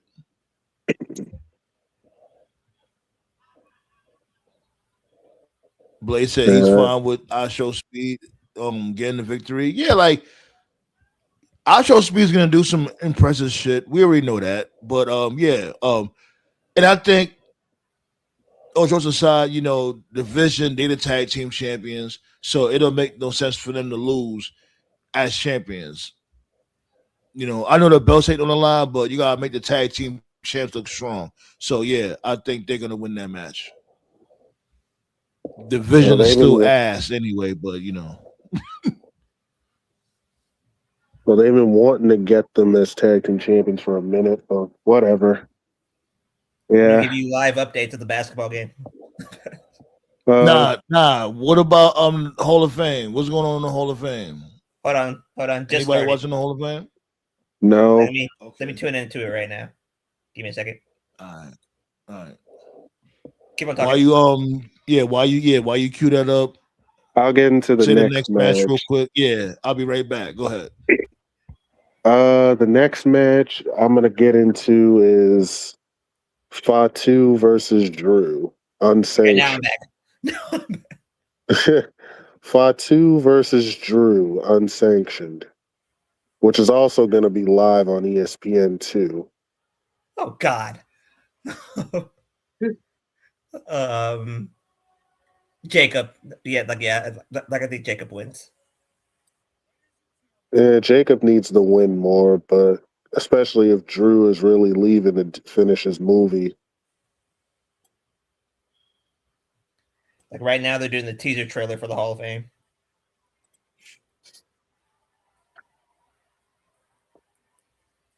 Showing the stage right now. The host is Cole and The Miz for some weird reason. Yeah, I got Fatu as well since Drew's going to be filming the movie. By the way, did they ever say who the mystery attacker was? No, no, they didn't. They should have just said it was Drew at this point because they still ain't announced that shit yet. I think we might as well say it's Tangaloa. I think you might as well chalk this up to. You might as well put this in the archives right up there next to why the fuck Cody fought Brock Lesnar. Why should it be Tangaloa? Triple H, lol. Another one of those mysteries that we'll never know. Jacob Fatu's birthday is this weekend. Where are you? Instead of Scooby Dooby Doo, where are you? It's Triple H. Has no clue. That'd actually be a really entertaining show of like just fucking like the Scooby and the gang helping Triple H book because Triple H sucks at his job. Oh God! We still got an explanation of why Seth Rollins was a ninja. Why was he a ninja? You just gonna forget about this dude was in the League of Shadows? The same reason Bruce was, bro. He fucking went to fucking Norway somewhere and got ducked into the League of Shadows, like you said. Nah, he was one of those ninjas that kidnapped Samoa Joe. Quick update on the Hall of Fame. Yeah. Cole is telling the story about how The Miz main evented WrestleMania. Yeah, I was saying, man, who you got? Michael Cole? No, yeah, Michael. How The Miz main evented WrestleMania. And that he made the I was call. there for that show. I was there for that show live. It fucking sucked. Oh my God. What's up, TK? What's up? I was just asking who you got winning, Drew or Fatu? Damn. Those are both my dudes too, B.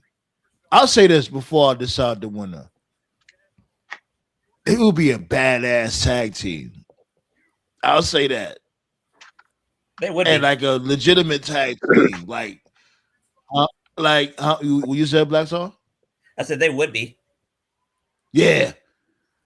Yeah, I think like a legitimate tag team, but it's either here nor there. I'm just factory booking. Fantasy book. I said fantasy book. I think Drew is just sick of Samoans at this point. Oh, Dan has one in the crowd. You know where Drew's at right now, man? It's really unfortunate. You know who reminds me of? He's in limbo. That's where he's at. Right now, Drew reminds me of James Storm. He's on his 5th Guinness. Oh God, man! Drew James is at. Storm. That's an interesting comparison. That's interesting. Yeah, James Storm. Yeah, after Rube turned on James and he was doing the whole It Factor when he was going through his heel run, there was a period in like 2012, 2013, 2014 where Storm was just like, he wasn't a main eventer, but he wasn't a low card guy, but he wasn't a mid card guy either. And like every feud he had, you gotta get through this real quick, my dude, because he was just stuck. He never stuck. At least I know how you give it up. You about to take us on a long. No, he was just stuck. That's the thing that keeps me about you, bro. You love telling stories. You love telling stories, but AEW don't tell those stories, and you don't want to call them out for that. You love stories. At least Drew. The thing about it, at least Drew was world champion again. James Storm never touched it. That was Dixie. Oh shit! They're leading off with Stephanie. Really? Yeah. Okay. Yeah, they was like, yeah, because AJ is gonna be on the main event when it comes to that. AJ is gonna be the last one to talk. As he should. Rightfully Okay. so. Like So they just showed Stephanie doing her. But come on, reversal let's thing. get to the next one. Come on. Oh, sorry, my bad. I'm Well, since going we're for Drew. all right, I'm going. Hold on. I'm going for Drew. I'm going for Even Drew though because I know Jacob Fatu. He don't really care. Like he just want to get paid, and I won't be surprised if he says like, you know what, I don't mind losing to Drew Mack and Savage.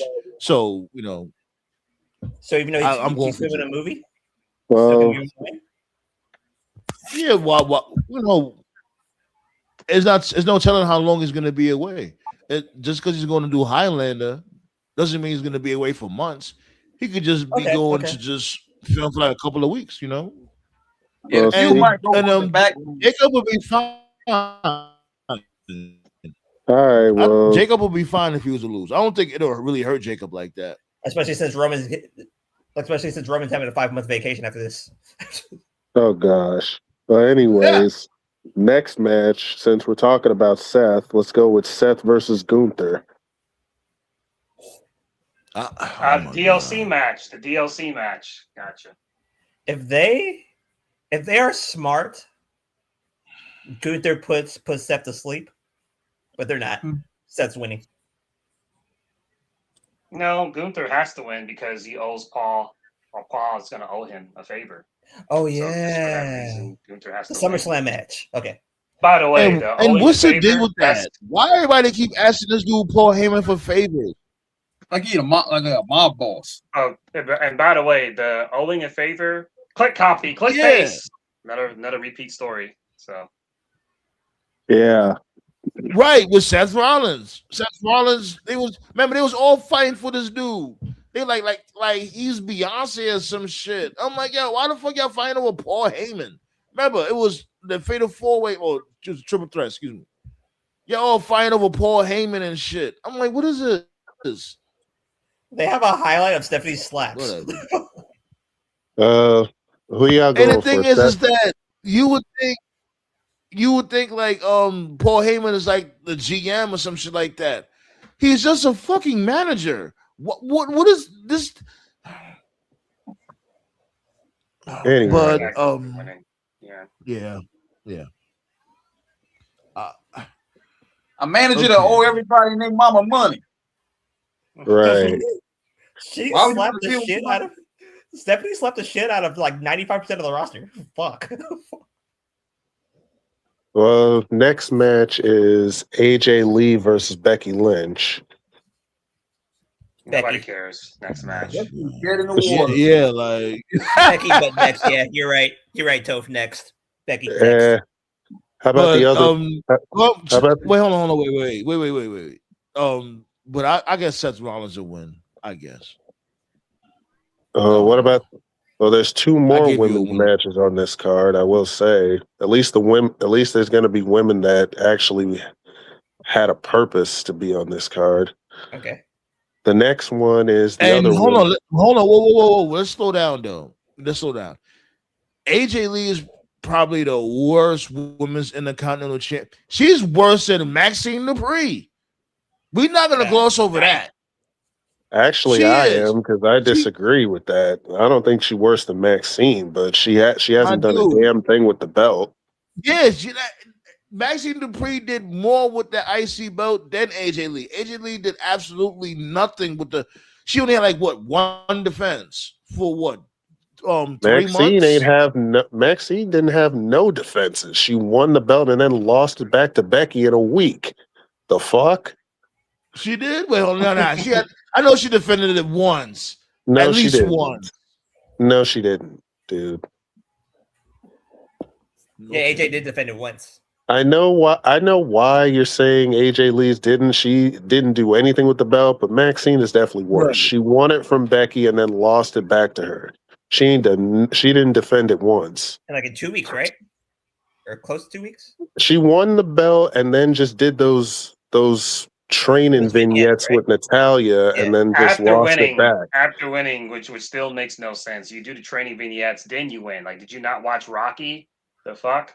Yeah, she won the belt and then just did training vignettes with Natalia, and then Natalia turned on her, and then she just lost the belt back to Becky. Like And that then was got her it. ass kicked by Natalia on a weekly basis after that. And Exactly. I told everybody, y'all don't want MMA Natty, and everyone was like, man, why don't they got this in WWE? And I kept telling folks, you don't want it because they're not going to treat it right. Not They're even not going to doing do it nothing. justice.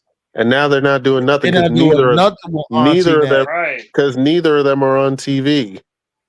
That's why she hit it. That's why she was not doing it in WWE, because Natty knew like they're not going to use this, so she was just like keeping it as an indie thing to keep it special. And now they fucked it up. TKO, because it's TKO. Why TKO's doing this? Yo, fight Triple H. You would think that they would do it since they're MMA fans, but whatever. TKO, Yeah, you would think so, right? Taking over the Yeah. company. Nothing has nothing to do with Triple H. Triple H is innocent. It's all about TKO. Stop doing that, TKO. Not Yeah. you. The I'm only talking way about the Natty company. Not you, but you. Yeah, The only way Natty can get I know. over, it'll never happen. The only way Natty can get over is like if she leaves, go to AEW and join the Death Riders. They actually would. That still won't incorporate work. that gimmick into it. The That'd Death be Riders hilarious. have to be disbanded. That'd be I'm over the hilarious. Death Riders. Like, what? Like, yo, now they bad guys again. They go back and forth. Pause every single week. 1 week they're good guys. Next week they're bad. Good guys, bad guys. Good guys, bad guys. What are we doing with the Death Riders, man? They have more turns than the Big Show. The next and match. I think it's some bullshit that Mox had won that damn match. You know what I mean? This dude, I know we flip flopping all over the place, but I don't care. Like, I just wanted to say this real quick. Will Ospreay should have beat this dude Mox for the strap. But anyways, go ahead. Well, there's nothing wrong with flip flopping. This card sucks. Well, whatever. The next women's match is Stephanie Vaquer versus Liv Morgan for the women's I'm actually world interested title. in this match. I feel so bad for Stephanie. They ain't did Yes, I do. shit But with I'm so her. interested in this match because of that big ass knot on Word. his head. Liv Morgan had a buttock on her forehead. It's still there. I feel so bad for Stephanie. Like, she came in with so much hype and they ain't did shit with her. Stephanie deserves the win, but I think Liv's winning. Yeah, they gave her the world, and that was it. Only They just thing- gave her the world that had no plan. I They don't know did why the they don't same- plan. What is it? They did the same thing with bookers Io. not planning? But they doing the same Yeah. thing with Stephanie like they did with Io. Like, they had her win the belt for the fanfare. It worked, but they had no plan for her as champion. Like they did Io worse. And that's not only with WWE. A lot of bookers do that. They don't have like a plan. I don't get it. Like, what's this? And I get, wrestlers or superstars, whatever, they get injured. Shit happens, unfortunately. But it's like, how you don't at least have a 3-month plan? You would sign somebody, and then within that month, they just go off the rails. They just go on by the way, autopilot. Sandman. Whatever works, just works.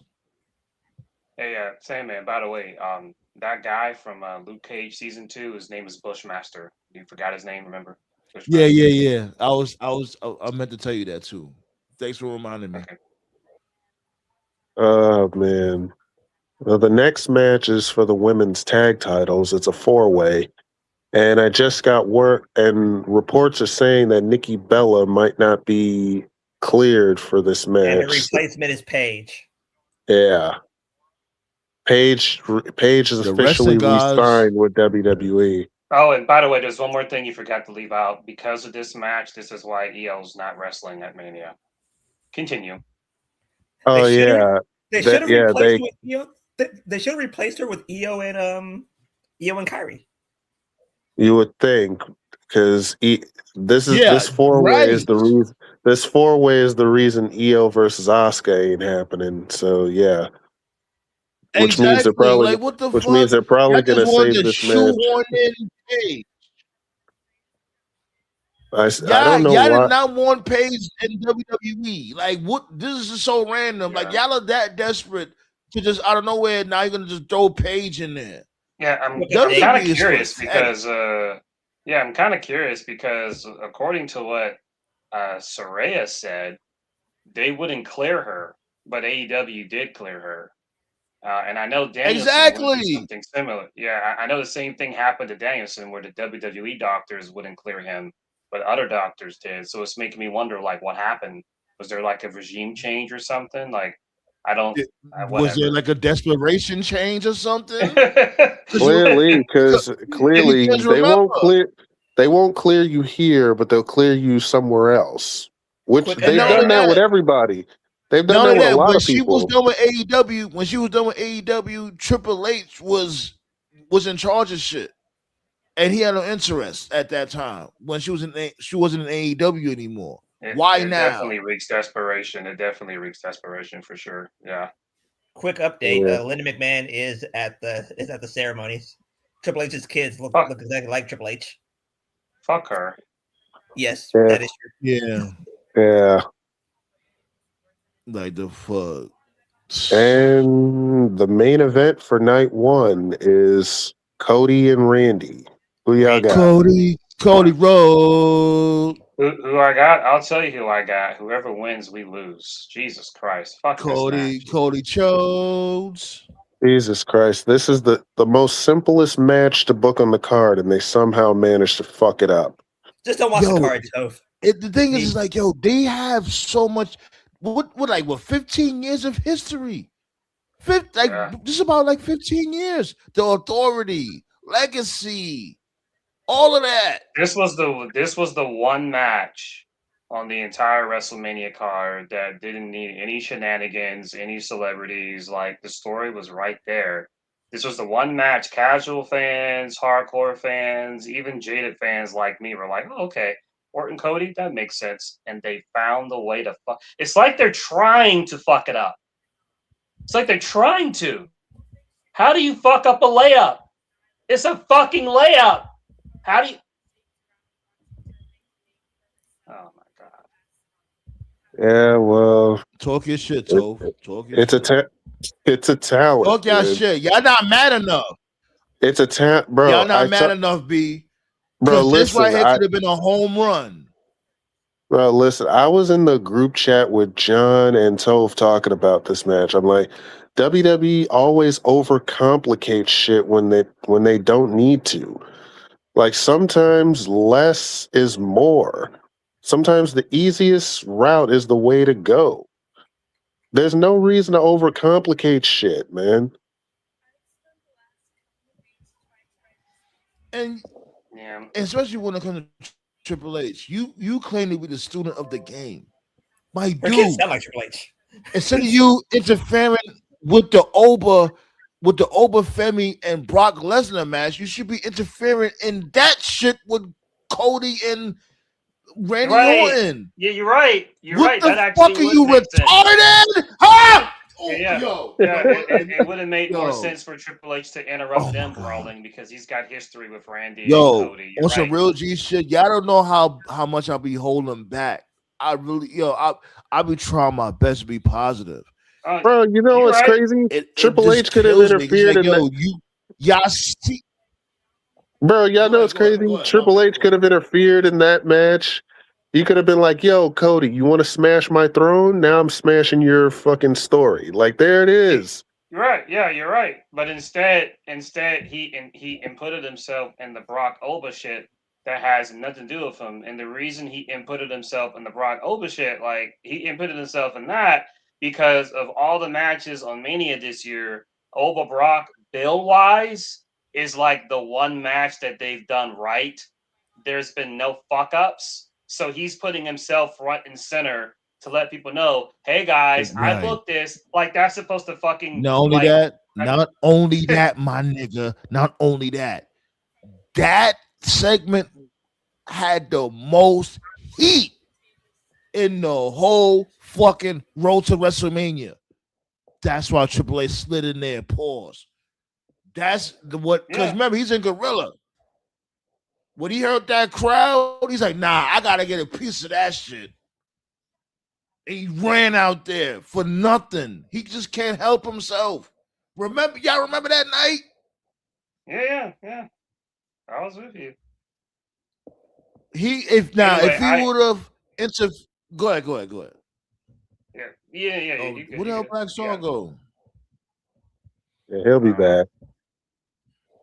Yeah, I don't know who wins. I don't know who wins this match. There was a report earlier that said Orton is hurting. I don't know how. He hasn't been wrestling at all. His last match was at Elimination Chamber, so maybe he got hurt in training or something. I don't fucking know. I don't know who wins this match. He's getting older, I'm just B. gonna. Yeah, I guess. Yeah, he is getting older, but I don't know who wins this match I'll predict either. Orton, I guess.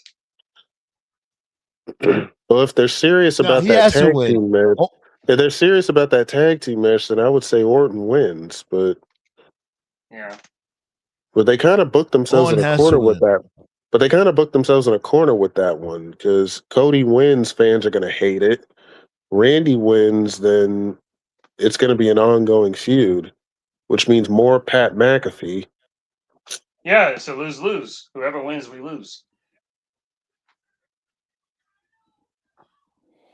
And that's the thing too with the whole Pat McAfee shit. People saying like, oh, TKO, that was TKO's choice to put Pat McAfee there and whatever. And I'm like, yo, let's not forget. You know, what I mean, Triple H was glazing this motherfucker too. Remember, he said he was a face of WWE. Oh yeah, so thank you for mentioning. We're gonna forget about that.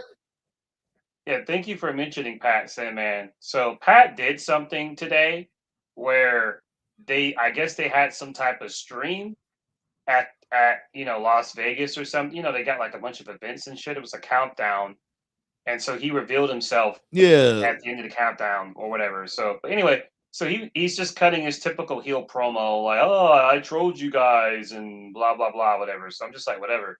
But in the promo, he actually mentioned AEW, and he was like, "You thought it was going to be one of your favorites from AEW," and I'm just sitting here, and I'm like, I'm being totally serious here. I'm sitting here, and I'm like, what's the plan here?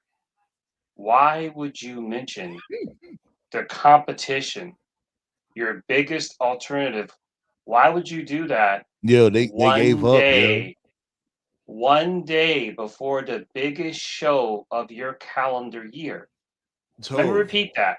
There was a timer. It hit 0. He showed up. He trolled the audience and saying, you guys thought it was going to be somebody from A. Why in the fuck would you do that? Like, if that's not self-destructive, like you're advertising your competition. Like, can you imagine Vince doing that? Can you imagine Vince having a timer like right before WrestleMania and he's advertising a match on Nitro? Like he'd be killed. He should have put the ice. He should have put the icing on the cake and said, "Who you think was gonna come out? Darby Allin? Might as well go there with it." Oh, like God. Shivani, the motherfuckers hit him with a Shivani. This dude is lost, and it's unfortunate too because like I like Pat McAfee as a commentator. No, this is what they deserve. This is what the fuck they deserve. This is really what they deserve because Triple H in that's a face of WWE. I love it. Yes, that's a face of WWE right there, promoting the rival company for nothing. Right.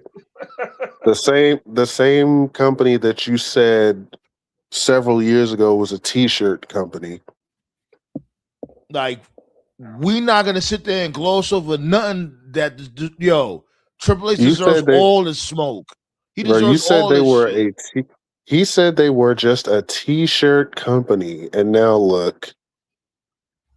Now you glazing them. They that desperate. They are so desperate. Oh, that's not Triple H doing that. That's TKO doing that. They are all getting the same money.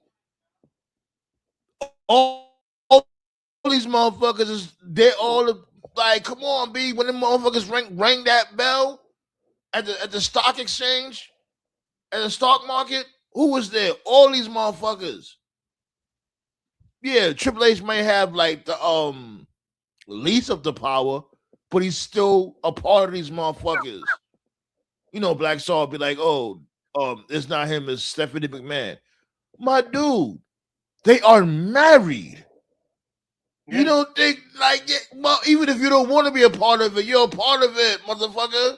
Yeah, he's part of it. If he's not part of the board, he's got a literal family member, his wife, on the board. So yeah, he's part of the board by association. Yeah. Like we gotta stop Anyway, that's that. Stop with this old Triple H. Just nah, B. Nah, he gets all this smoke too. yeah, that's everything for night one, right? So I just Linda Yeah. McMahon looks.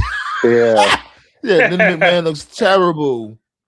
yeah, she's. I don't care about her. Yo, he I'm said, not "Yo, gonna why her go. neck look like bat wings?" What Yeah, the I'm not gonna fuck? go in a political rant, but like the shit she's trying to do, destroying the education system, like fuck her. She can get all the karma she can get. Dumbass. Nah, you could rant Yeah. on that shit. Fuck that. I'm tired of these liberals out here ruining people's lives just so they could fucking sit here and enjoy their life with their And I'm telling you, expensive bullshit, I'm ruining people's telling lives. you, I'm telling you, liberals and conservatives are in bed together. I don't care what no one say. But that's another And I'm not story. even on that. I'm not even on that politics shit. It's all about humanity at the end of the day. That's But it. yeah, that was all the matches for night one. Yeah. Night two, Let's if you get want to go. to night 2.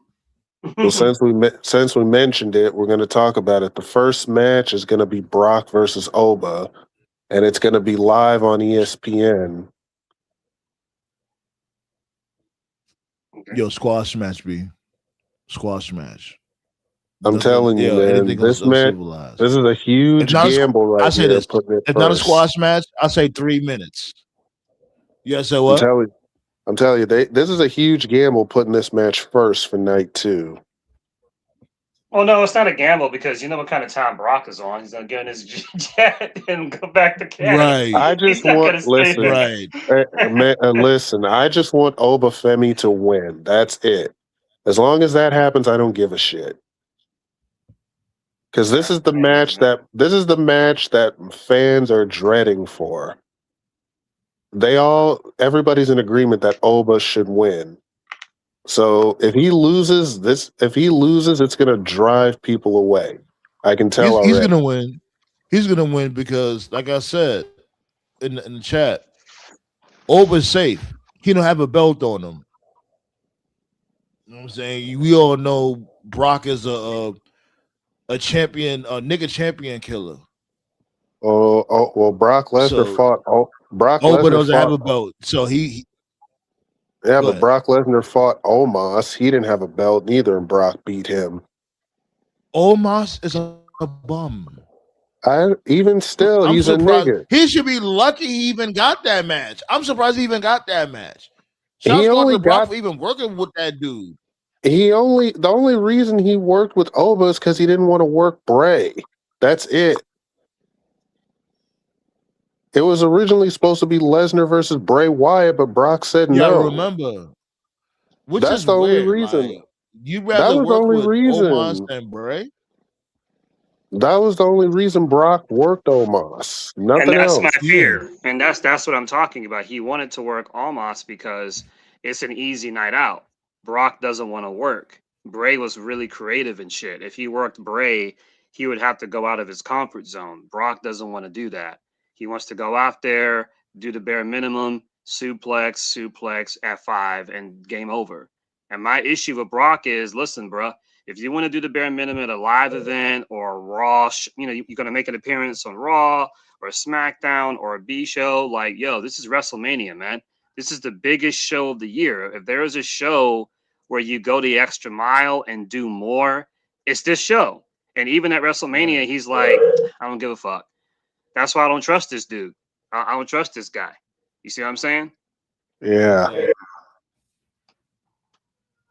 I'm going to say Oba wins, but I won't be surprised if Brock does. It's 50-50. Did y'all hear about the goofball shit people were saying? They were saying that Heyman might turn on Brock and align with Oba and have Oba turn here, like basically a double turn. Here's the Of problem all with the that of idea. all the The problem with that matches, idea is of that all you the had Heyman turn matches, last year. right? And that didn't work.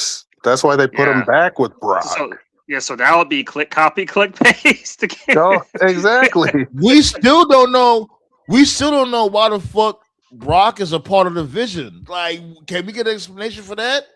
I don't even think Beat him up. I don't even think Brock's part of the Vision. I think Brock's just being Brock. They never established Brock as part of the Vision. Yo, this dude Brock be having simultaneous and miscellaneous side quests.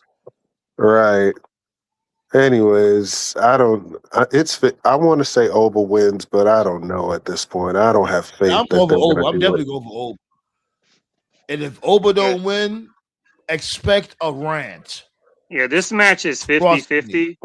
It's 50-50 in the sense that the build has been very one-sided with Oba coming off looking dominant, which is extremely, as we've talked about, rare and Concerning. uncommon for Brock. Brock is rarely the underdog. So that's kind of like, not really a good vibe. If Oba would have ate an F5 one of these weeks, I'd have probably been more confident. But now I don't know. Yeah. But where I think Oba has a little bit in his favor, where he's got a little bit in his favor, is that they let this match is going to be on ESPN. So since this match is going to be on ESPN, they want to expose this to the biggest audience possible, meaning they want everybody to see this. And it's like, well, you're not going to expose Oba to this big of a crowd and have him lose, would you?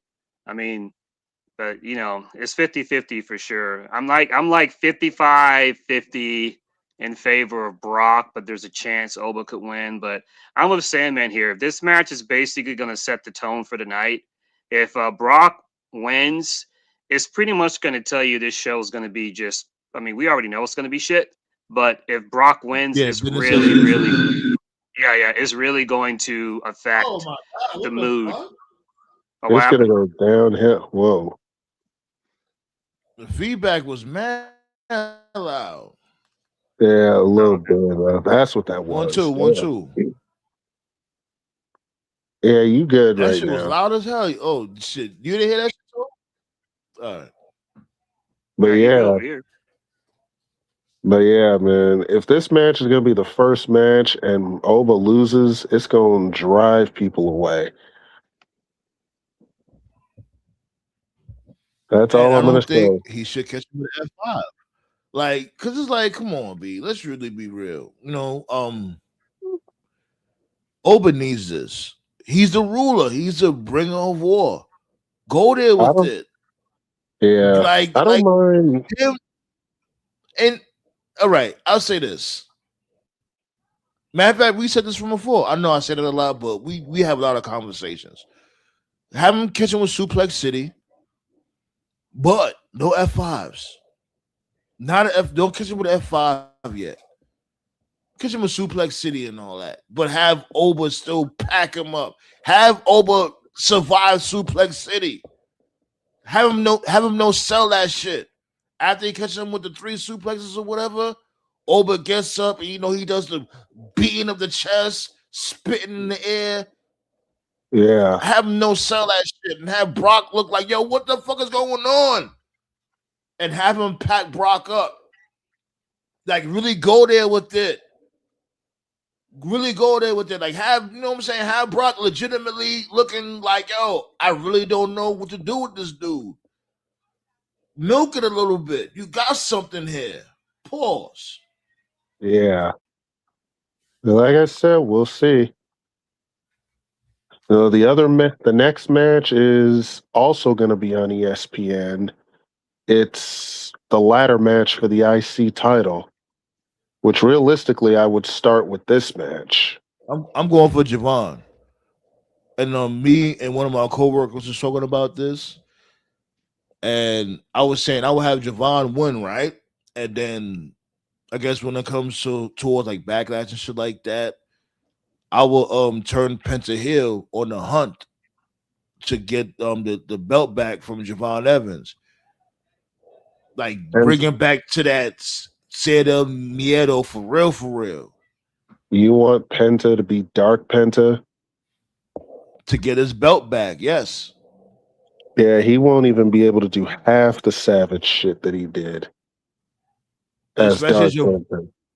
And especially Javon loves to sell when it comes to moves and all that. Like he can make Penta look like $1 million.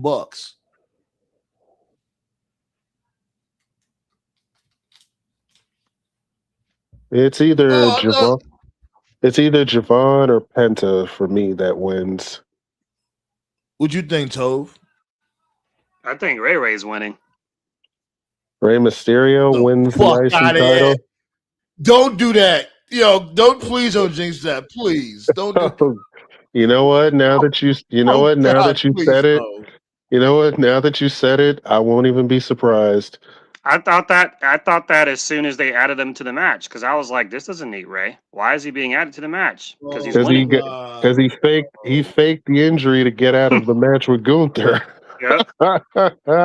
This is what's gonna happen. Ray's gonna win. Would he be the oldest Intercontinental Champion? No, that's still Ric Flair. Oh, okay. Oh yeah. Yeah, here's what's gonna happen, man. Ray's gonna win, and like he's gonna get turned on by Penta. And he's gonna Rey Mysterio act like he don't know what's going on. Yo, Penta, why you turn on me, man? This is Batista all over again. Jesus. Well, now that you said Ray might win, I won't even be surprised now. If Ray wins the IC title, he's definitely not beating the allegations. Oh, man. Or what about this? What about Javon Evans still wins or whatever, but Rey Mysterio turns heel on Javon Evans? Man, I've been begging for heel Rey Mysterio in WWE for years, and I never got it. So why even bother now? And not only that, he could be the new leader of Judgment Day. Rey Mysterio, the new leader of Judgment Day, aligns with his son. Okay, yeah. Moving on. Anyway. Hey, he's putting way more effort into Jesus Christ. Oh my God. You talk about a group that need to get packed up. That sounds infinitely more interesting than anything Triple H has done in like fucking 2.5 years. Yeah, we fantasy booking. A heel father and son tag team. Interesting. But you know what? It would have to be the unmasked Rey Mysterio, though. I'm for it. You know what I'm saying? Have him be the new leader of Judgment Day, B. Ray would have to take orders from Dom, though. That's the thing. That's how it would have to work. That's a good segue, isn't Balor facing Dom too? Yeah. It's Balor. Finn Balor's bringing back the Demon for this match, even though he really doesn't need to. And I hated that they did that, though. It should have been a surprise. They shouldn't have spoiled that shit. This going back to WWE desperation. Y'all so desperate to sell tickets, y'all just spoiled that shit. I'm gonna be honest about this match. That would have been a fun surprise. I'm gonna be honest though. Finn doesn't really need the Demon to fight Dom, number one. And two, I do agree with what Toph said about the Demon. Finn Balor's offense is not different. Yeah. Finn Balor literally does nothing different with the Demon paint on than he does regular. Yeah, he only does like one move, one new move he has. It's like I'm hoping maybe he'll add some new stuff now. It has been a while. Maybe he's learned that. That's what I'm hoping. We'll see. Maybe he added some stuff because if this was New Japan, he would have definitely did something new. But speaking of desperation, to Sandman's point, for listeners out there, Austin and Rock are in Vegas, and WWE leaked it. So yeah. Oh Lord. Do you think Stone Cold got one more stunner left in him? You think The Rock's got one more oversell in him if he does? I don't think Rock can oversell that. I would pay money to see Rock try to oversell in his current shape. I want to see that. I won't lie. Oh man. Yo. Yeah, I think Rock is there for some kind of event. I don't know why Austin's there. I mean, obviously we know why he's there. Wink, wink. But yeah. Yeah, I'm going with Balor on this one to beat Dom since he's booed. Yeah. But with that said, the next match is Sammy versus Trick for the U.S. title. A match that should have Carmelo Hayes in it, but whatever. Yeah. Yeah, Melo might pull up and do something. He better. No, he confirmed it. He's missing Mania, but whatever. He might be doing that just to throw up the scent. But y'all shoehorn Rey Mysterio in a ladder match, but you can't put Melo in this match? Jesus Christ, man. I'm telling you, these motherfuckers love milking their legends, B. It's like, yo, you gotta let these dudes. I don't mean to say let them go, but it's like, yo, let them go. Let the nostalgia go, bro. Yes. Yeah. Nostalgia junkies. Going back to what I was saying about them. Triple H had no plans. You sat there and you tried your best to nudge Vince McMahon out the way. You did that, my nigga. You, Paul Levesque. And you did that. You did all that shit just for nothing. Because you had no plan, no nothing. You just wanted to.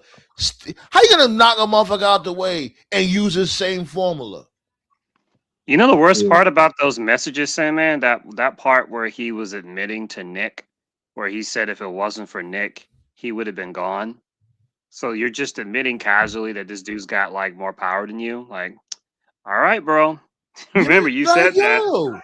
Right. It's crazy. But for this match, but Triple H is rubbing his balls. Triple H is rubbing his balls like, oh, I'm like, what? My dude, you're his boss, you idiot. You are his boss. Why are you kissing up to him? This is how dumb he is.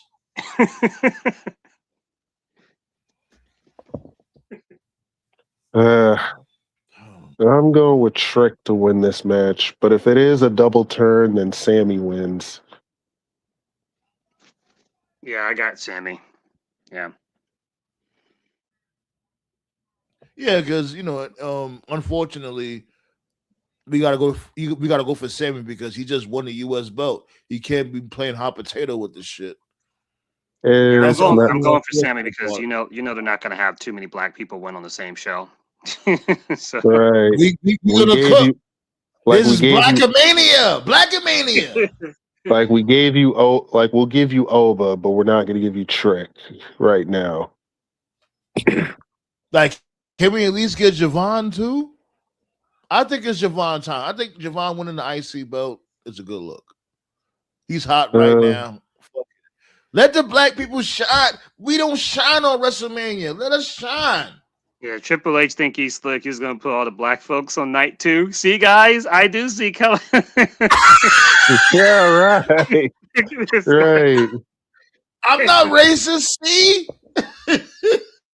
Speaking of black. I ain't gonna lie. If you should do that, you'll still be racist, but I appreciate what you did. You made the black people shine on Mania. Can't be mad at that. But motherfucker, you ain't low. Speaking of black, here's the other black champion, Jade versus Rhea.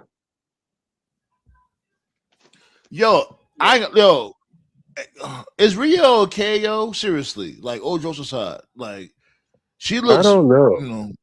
I don't know. She looks skinny as hell. Did you see her? Like, I don't know. Old Joseph aside, I really hope she's okay.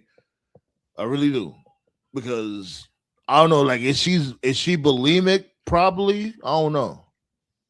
Alexa Bliss was at one point. I know she's not anymore. That's a serious thing. I'm not going to make fun of that. Yeah. Right. I know weight has always been a big thing for the ladies, but I don't Yeah. know. And that's the thing, like, it's not like she was out of shape from before, but it's like a mental thing. Not only with white women, any type of woman, they I will mean, be I know thick she. and they will feel like, oh, I need to lose weight, and then they just get into that, You regimen mentioned it when they earlier. feel like they gotta You, keep on losing weight. you mentioned it earlier on the chat, TKL. I think Rhea looks burnt out. She looks tired. I think she needs a break. Yeah, if that's the case, then she's losing. A break from what? She barely does anything. I remember she was out of action because of a back injury. So I think she Yeah, needs a break from the spotlight, Sandman, because she's one of the bigger stars in the company. I think she's waiting for like somebody else to I'll step give you up and be that. like, yeah, I think she's yeah, waiting for like somebody else to step up and be like the next new shiny toy, so she can just go away and just be out of public light for a while. But since creative fucking You know sucks what? and they You know haven't what been it able to do is. that, mm, Hey, you know what I think it also is? It was supposed to be Naomi, but unfortunately, she had the baby. And congrats to it was Naomi for supposed to. having the baby. It was supposed to be Naomi. It was supposed to be Bianca as well. I heard it was either going to be Jade versus Bianca or they're going to run a triple threat. And word is Naomi finally had her baby. that's Yeah. Congrats to Naomi. The Yeah. baby. Well, like I said, it was either supposed. Word has it was either supposed to be Jade versus Bianca 1-on-1 or a triple threat between all three of them. yeah. Well, But the problem Ballet with says this someone match is mentioned in another okay. chat that it might be a eating disorder. Yeah, that's what I was saying. Like bulimia. I think that's part of an eating disorder. Eating disorder also. Like basically every time Yeah. she eat, she throws it right back up to try to lose weight. Well, Like since we're half the fantasy time when it booking, comes to eating disorders, it's all mental. if I was booking this, I will book Bianca to come back and have her cost Rhea the match and have her join up with Jade. That's what I would do. a heel Bianca Belair would be fantastic. A lot of people forget that Bianca was a great heel on That's a rumor out NXT. there too. A lot of people You know forget. about that rumor? Like the rumors out. There's rumor out there about that also. Because was Yeah. Rhea the one that messed her finger up? Yeah, she was in Is that she triple the one threat. that jammed her finger? Technically, Yeah. technically, Yeah. I thought it was Io when she hit that moonsault, but maybe it was Jay. I don't know. Yeah. The last time we saw her was she was in the ring with Rhea and Io. So it would make sense for her to come back and be like, you two cost me a year of my career. And don't forget, like when the fallout happened between Jade and Naomi, Jade and Bianca, they was cool. It was Jade that had the beef with Naomi, not They Bianca. weren't ne- they weren't necessarily cool because Jade was looking at Bianca side eyed. Like, did you have anything to do with it? So they never really like tied that end technically. Yeah. So we don't know.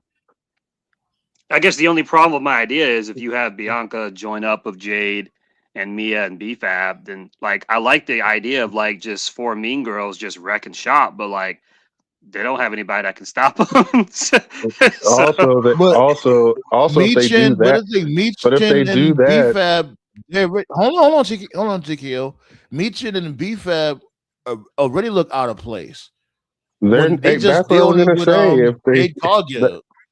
but that's what I was gonna Imagine say Jade though. Cargill and fucking Bianca Belair. Like They're they're not definitely gonna be way needed. out of place with yeah. They BFAB and Meechin would not be needed if Bianca joined Jade. yeah. Technically Like they already not needed now. Technically, they just got their asses yeah. kicked last week by Rhea single handedly. So Yeah, like, they were just there to give Rhea something to do. That's what they were there for. Yeah. I look at this match as kind of a lose lose, just like Cody and Rhodes, because just like Yeah. Cody and Randy, because If Rhea wins, fans are going to hate it because Rhea just beat 3 women on her own. But if Jade wins, then Jade needed the help of jobbers to beat Rhea. Like, It's what? lose-lose also because regardless of who wins, the women's division doesn't change. Because if you put it on Rhea, it doesn't fix their problems. The women's division is in shambles.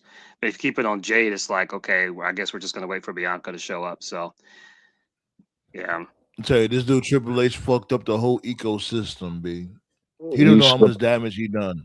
the problem is, like I said, all of Jade's potential competitions are all in tag teams. Like, you got Jade versus Charlotte. Jade. They kept teasing Jade versus Charlotte for like weeks, but they never pulled the trigger with that. Yeah. Remember, and Jade also said that most of the competition is tied up in a tag team. Exactly. That's what I'm saying. Like, all of her potential opponents are in tag teams wrestling for them tag team titles. Even though the only reason they're doing that is to counteract AEW because they never gave a shit about those tag titles. Pretty much. Yeah, no, they had women's tag team belts first, WWE. I know, but they never booked them prominently in all Yeah, the years they what had he's them. saying is that they never cared about it, and then AEW introduced their own, and then they started cooking, and then They somewhat cared about. Matter of fact, they never cared about it, even to this day. They never cared They about it. they never. exactly. They I'll say, don't. okay, no, no, Yeah. no. I'll say this: the time they cared about it is when you had the role models, like you had Sasha Banks and Bailey. That was like the best champions they ever had. When they changed it, was when AEW. I know what TK was talking about. They changed it when AEW introduced theirs. They had their tournament, and I think like every team minus I think it was what was it Windsor and Riho. They were like the only team in the tournament. Yeah, that they were like the only team in the tournament that wasn't a tag team. All the other girls in the tournament were actual like tag teams, and it made WWE like look bad in comparison. And like that's when I started to notice WWE started to take it like more seriously. And you had like Rhea and EL teaming up. Well, they already had Charlotte and Alexa, so it's like they started taking it more seriously. But anyway, They yeah, it's never whatever. took the belts. I don't know what the fuck y'all talking about. Like Now they never took we're them trying tag to. belts serious. Only with the role models. I know, but that's what I'm saying, bro. But now that's what I'm saying. The reason why they're featuring the tag titles now is because it's to counteract AEW. But if you look at everybody that held those belts, they were never outside of Bailey and Sasha and the Kabuki Warriors. Everybody else was a makeshift team, just 2 singles wrestlers glued together. Even the ones competing for the belts outside of the Bella Twins are 2 singles wrestlers fighting for the tag titles. And Right, then they're that's gonna just put WWE's. Paige. That's just Hold on, wait, hold on. They're yeah, gonna put Paige with Brie Bella. Well, Nikki yeah. said. That's the story. Nikki just said she's still going to be there. So we'll Yeah. see. Well, that's a WWE thing. That's always been their thing. They prefer makeshift tag teams or odd couple tag teams. They prefer that over actual tag teams. And there's nothing wrong with makeshift tag teams, but you need to have a mix of it, a Sometimes, yeah. balance.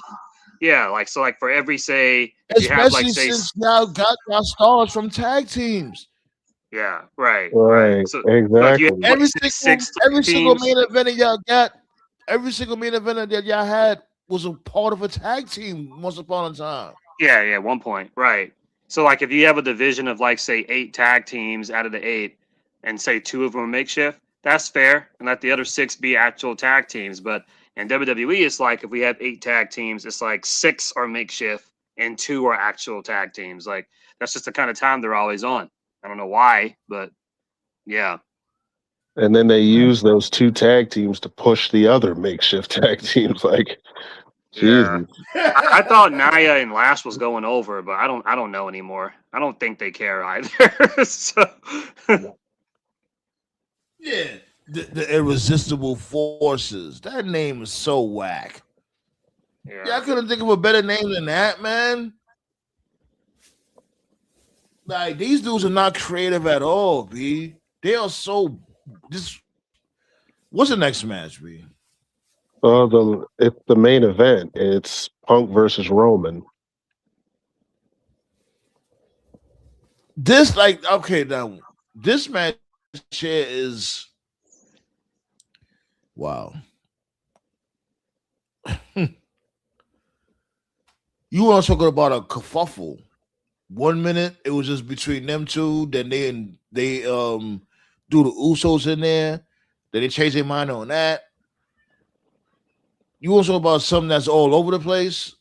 This motherfucking match is all over the place. Can we talk about Roman's car promo?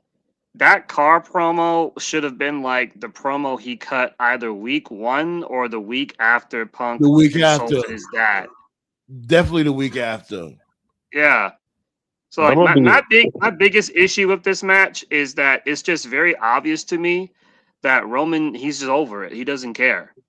And look, dude, if you don't care, that's fine. Go then. Go.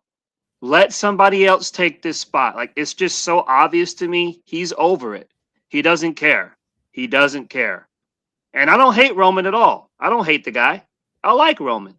But just his mannerisms, like, it's the fact that he uploaded that promo, like, it was yesterday, right? Yeah, yesterday.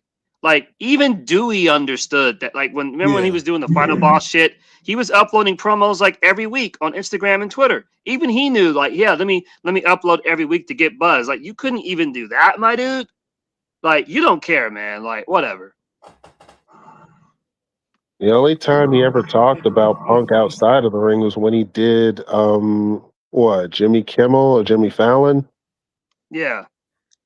And it's the second time he's done this too. Because don't forget, last year when he did that triple threat with Punk and Rollins, he was on that pod spending like 2 hours talking about Trump, barely promoting the fucking match. like what? Like, you don't get a pass, Roman. Like, I like you as a wrestler. You seem like a cool dude, but nah, bro, you've been slipping these past couple of years, bro. You don't care. This is a contractual obligation for you. You're doing it to get paid. You don't give a fuck about the world title. You don't care about Raw. You don't care about... You're just doing this because you're getting a payday, which I get. But at least pretend to give a fuck while you're on TV, man. If you don't care, I don't care either, bro. I totally agree. I totally agree with Toph. You know what I'm saying? Because this dude, Roman Reigns, should be trying to reclaim his SmackDown crown, the SmackDown kingdom back. That's what the fuck he's supposed to be doing. Like, you going after the belt. You going after the belt that you was talking mad shit about not too long ago. What was it, what, 3 years ago? 2 years ago? No, yes, 3 years ago. It was around Mania 40. The nigga said the belt was the loser bracket belt. Like, what the fuck? Yeah, like, my dude, you should have been coming at Drew McIntyre. Man, that was the fucking point of this whole shit. You win the Rumble. Drew McIntyre was still champion, a WWE champion. Y'all got that history. This dude, Drew McIntyre, is supposed to be a bloodline hunter. You thought I forgot about that, Levesque?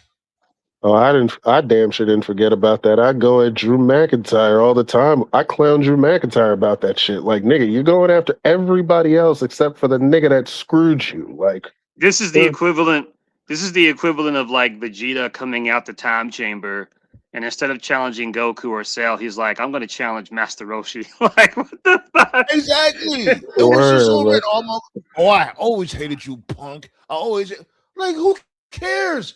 Motherfucker, go get like, yo, my dude, you was a champion. You was holding down SmackDown for 5 years straight. Go back and reclaim your crown. Yes. And give Drew McIntyre his win back finally. Like, Jesus. And that would have made perfect sense. And then after that, Drew McIntyre, whatever, everything is solidified. You packed up the tribal chief. Tribal chief could go away. You know what I'm saying? Like, yo, he tried to get his kingdom back, but he failed. Give him his rightful respect, and then you go about your business, whatever. That would have made sense. That's what you call storytelling. It's really not that fucking hard, yo. And there's rumors. I guess I'll mention this because it is going around. There's rumors, and oh my god, this is so fucking stupid. There's rumors they're gonna try to make like some type of if this is true, the word is that they're gonna do like a new type of 2-man power trip with like McAfee and Orton like teaming up with Roman.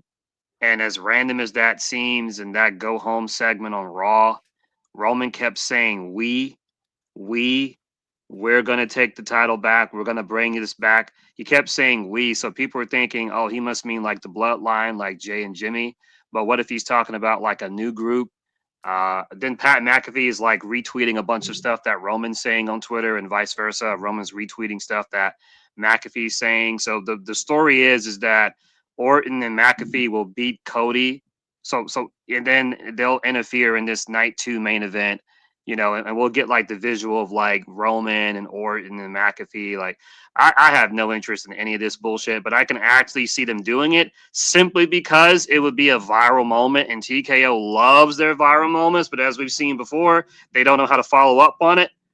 But just want to put that out there. That is I heard about that too. I heard about that too. And if done right, it could work. Like a complete takeover, like TKO takeover, like yo, WWE, pack it up. Y'all motherfuckers suck. We gonna take over WWE. It's called TKO or whatever. Like I said, like the network, the ECW network story angle. Freaking Roman and Randy RKOTC. Jesus. I mean, it can work, but like if you did that, like first of all, Roman would have to show up. Exactly. You see what I'm saying? That's number one. Yeah. And if they do this, if they go that direction, like how far are they gonna go? Because when Austin and Triple H did the 2-man power trip, they got all the belts. And, they got, so it's like, is that what's gonna happen? Like, is Randy and Roman, are they gonna go after all the belts too? Are they gonna go after the Intercontinental and US belt, tag belts? Like, how far is this gonna go? Because there's way more titles in 2026 than there were in 2001. So right. That meme's gonna come to life. Remember that meme when Triple H is holding all the belts? That meme's gonna come to life. Oh man.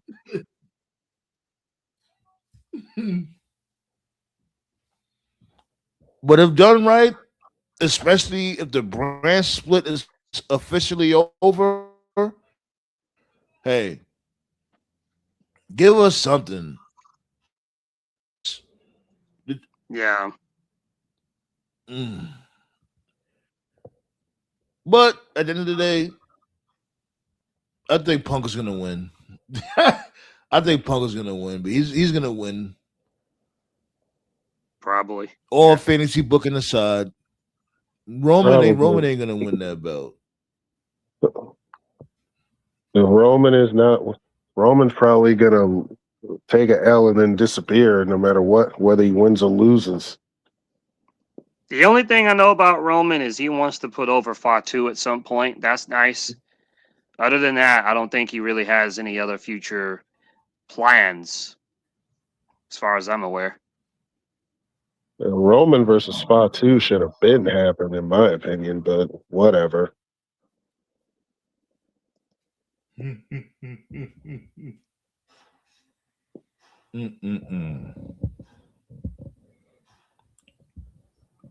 Shit. But anyways, yeah, man. We can have fun. We can have fun this weekend, B. We're gonna make the best of it, like what we always do.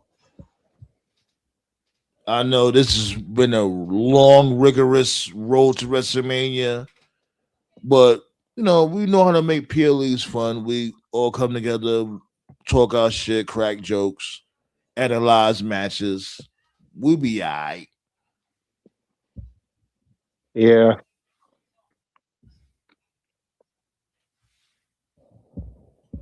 Jay, yeah, I know this dude, Jay Uso, man. He crashing out all over the place. I He don't know over if they here. I don't know if they truly together or if Jay's just trolling, but either way, I'm loving Crash Out Jay. Crash Out Uso. I'm loving it right now. I ain't gonna lie. This is what we wanted though. Remember, we would say like, yo, this dude Jay Uso, like me personally, I'm loving the whole Yeet Wave shit, but you too playful, my dude. We loved you more when you was in the bloodline and you was the unhinged Yeah, wild card. You know what I yeah. mean? The yeah. right hand man Jay was the Jay that I personally wanted to see get a singles run.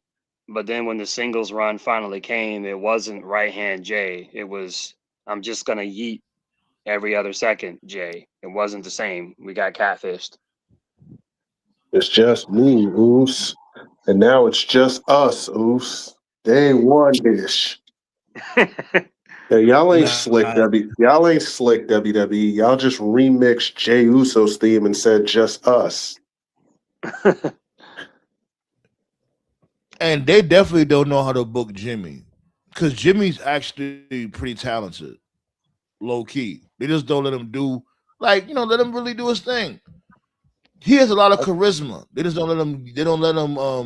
He's gotta find that one thing to sink his teeth into, and I don't know what it can be, but if he can find it, that's really all he needs. Like the Matt Hardy Matitude shit, the version one, the little fun facts Oh that popped hell up. Like, yeah! yeah, like Oh, I that was love great. that. I Yeah, love that. that was great. Like he just needs something like that, or like when Christian like this may seem like kind of random, but like when Christian when he went singles and he had like that female singer like in his theme song, like that's really Yeah. rare. Like not that many dudes have like a female singer in their theme song, but it worked for him, and he was able to turn that into something. So Jimmy needs to You find can that quirk. see if you just close your eyes. Yeah, that was Yeah, that Christian theme was the best theme for him. I liked it. yeah.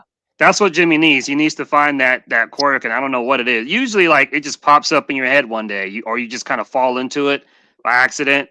But if he can find it, I don't know if he can be a world champion, but he can definitely be like a decent, upper card guy. He can find it because the big gym thing isn't working. Sorry. Yeah, like come on, Big Jim. Pause. Like y'all could do better than that, B. He's really talented. Like it's like yo, maybe he don't want to play the stereotypical Samoan. Maybe he wants to do something different. Maybe that's He's not a how better what he worker really than is. I'm not. Jay. I think he like it's not only him when it comes to the ring work. I mean him like as a character. He has Yeah. charisma. You see it, Yeah. but they just don't let him use it. Hmm. Yeah, I don't know why either. That's how I feel about Solo. Solo is a really funny, charismatic guy online, Yeah. but he never shows it on TV. He's all serious and shit.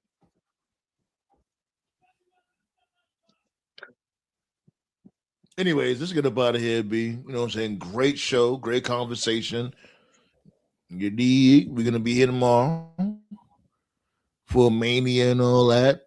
I got my snacks on deck. I gotta do some more prepping when it comes to editing, when it comes to food, all that shit, B. We're gonna have some fun, B. We're gonna make our own fun with this bum clot product. Yeah.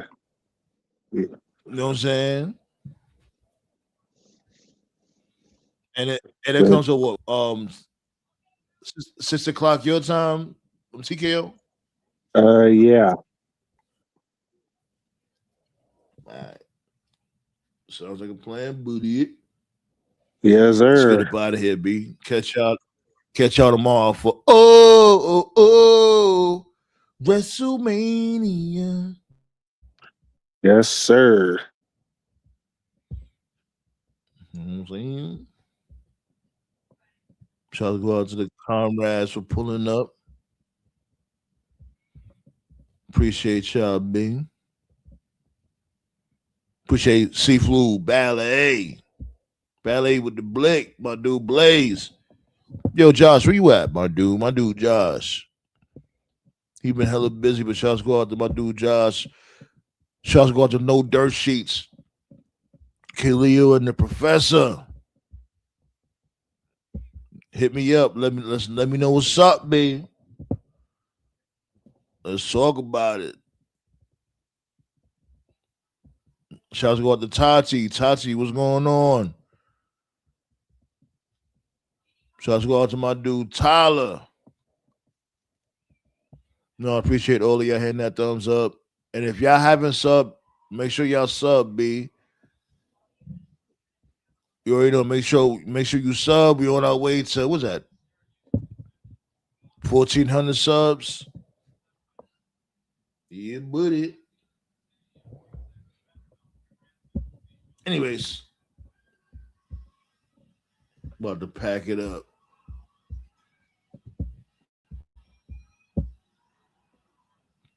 Peace out, motherfucker. Let's get litty and make this a celebration. Yeah, I feel amazing. Bartender keep me racing. Put your drinking glasses high in the sky. Let them know you're blessed and you really love life.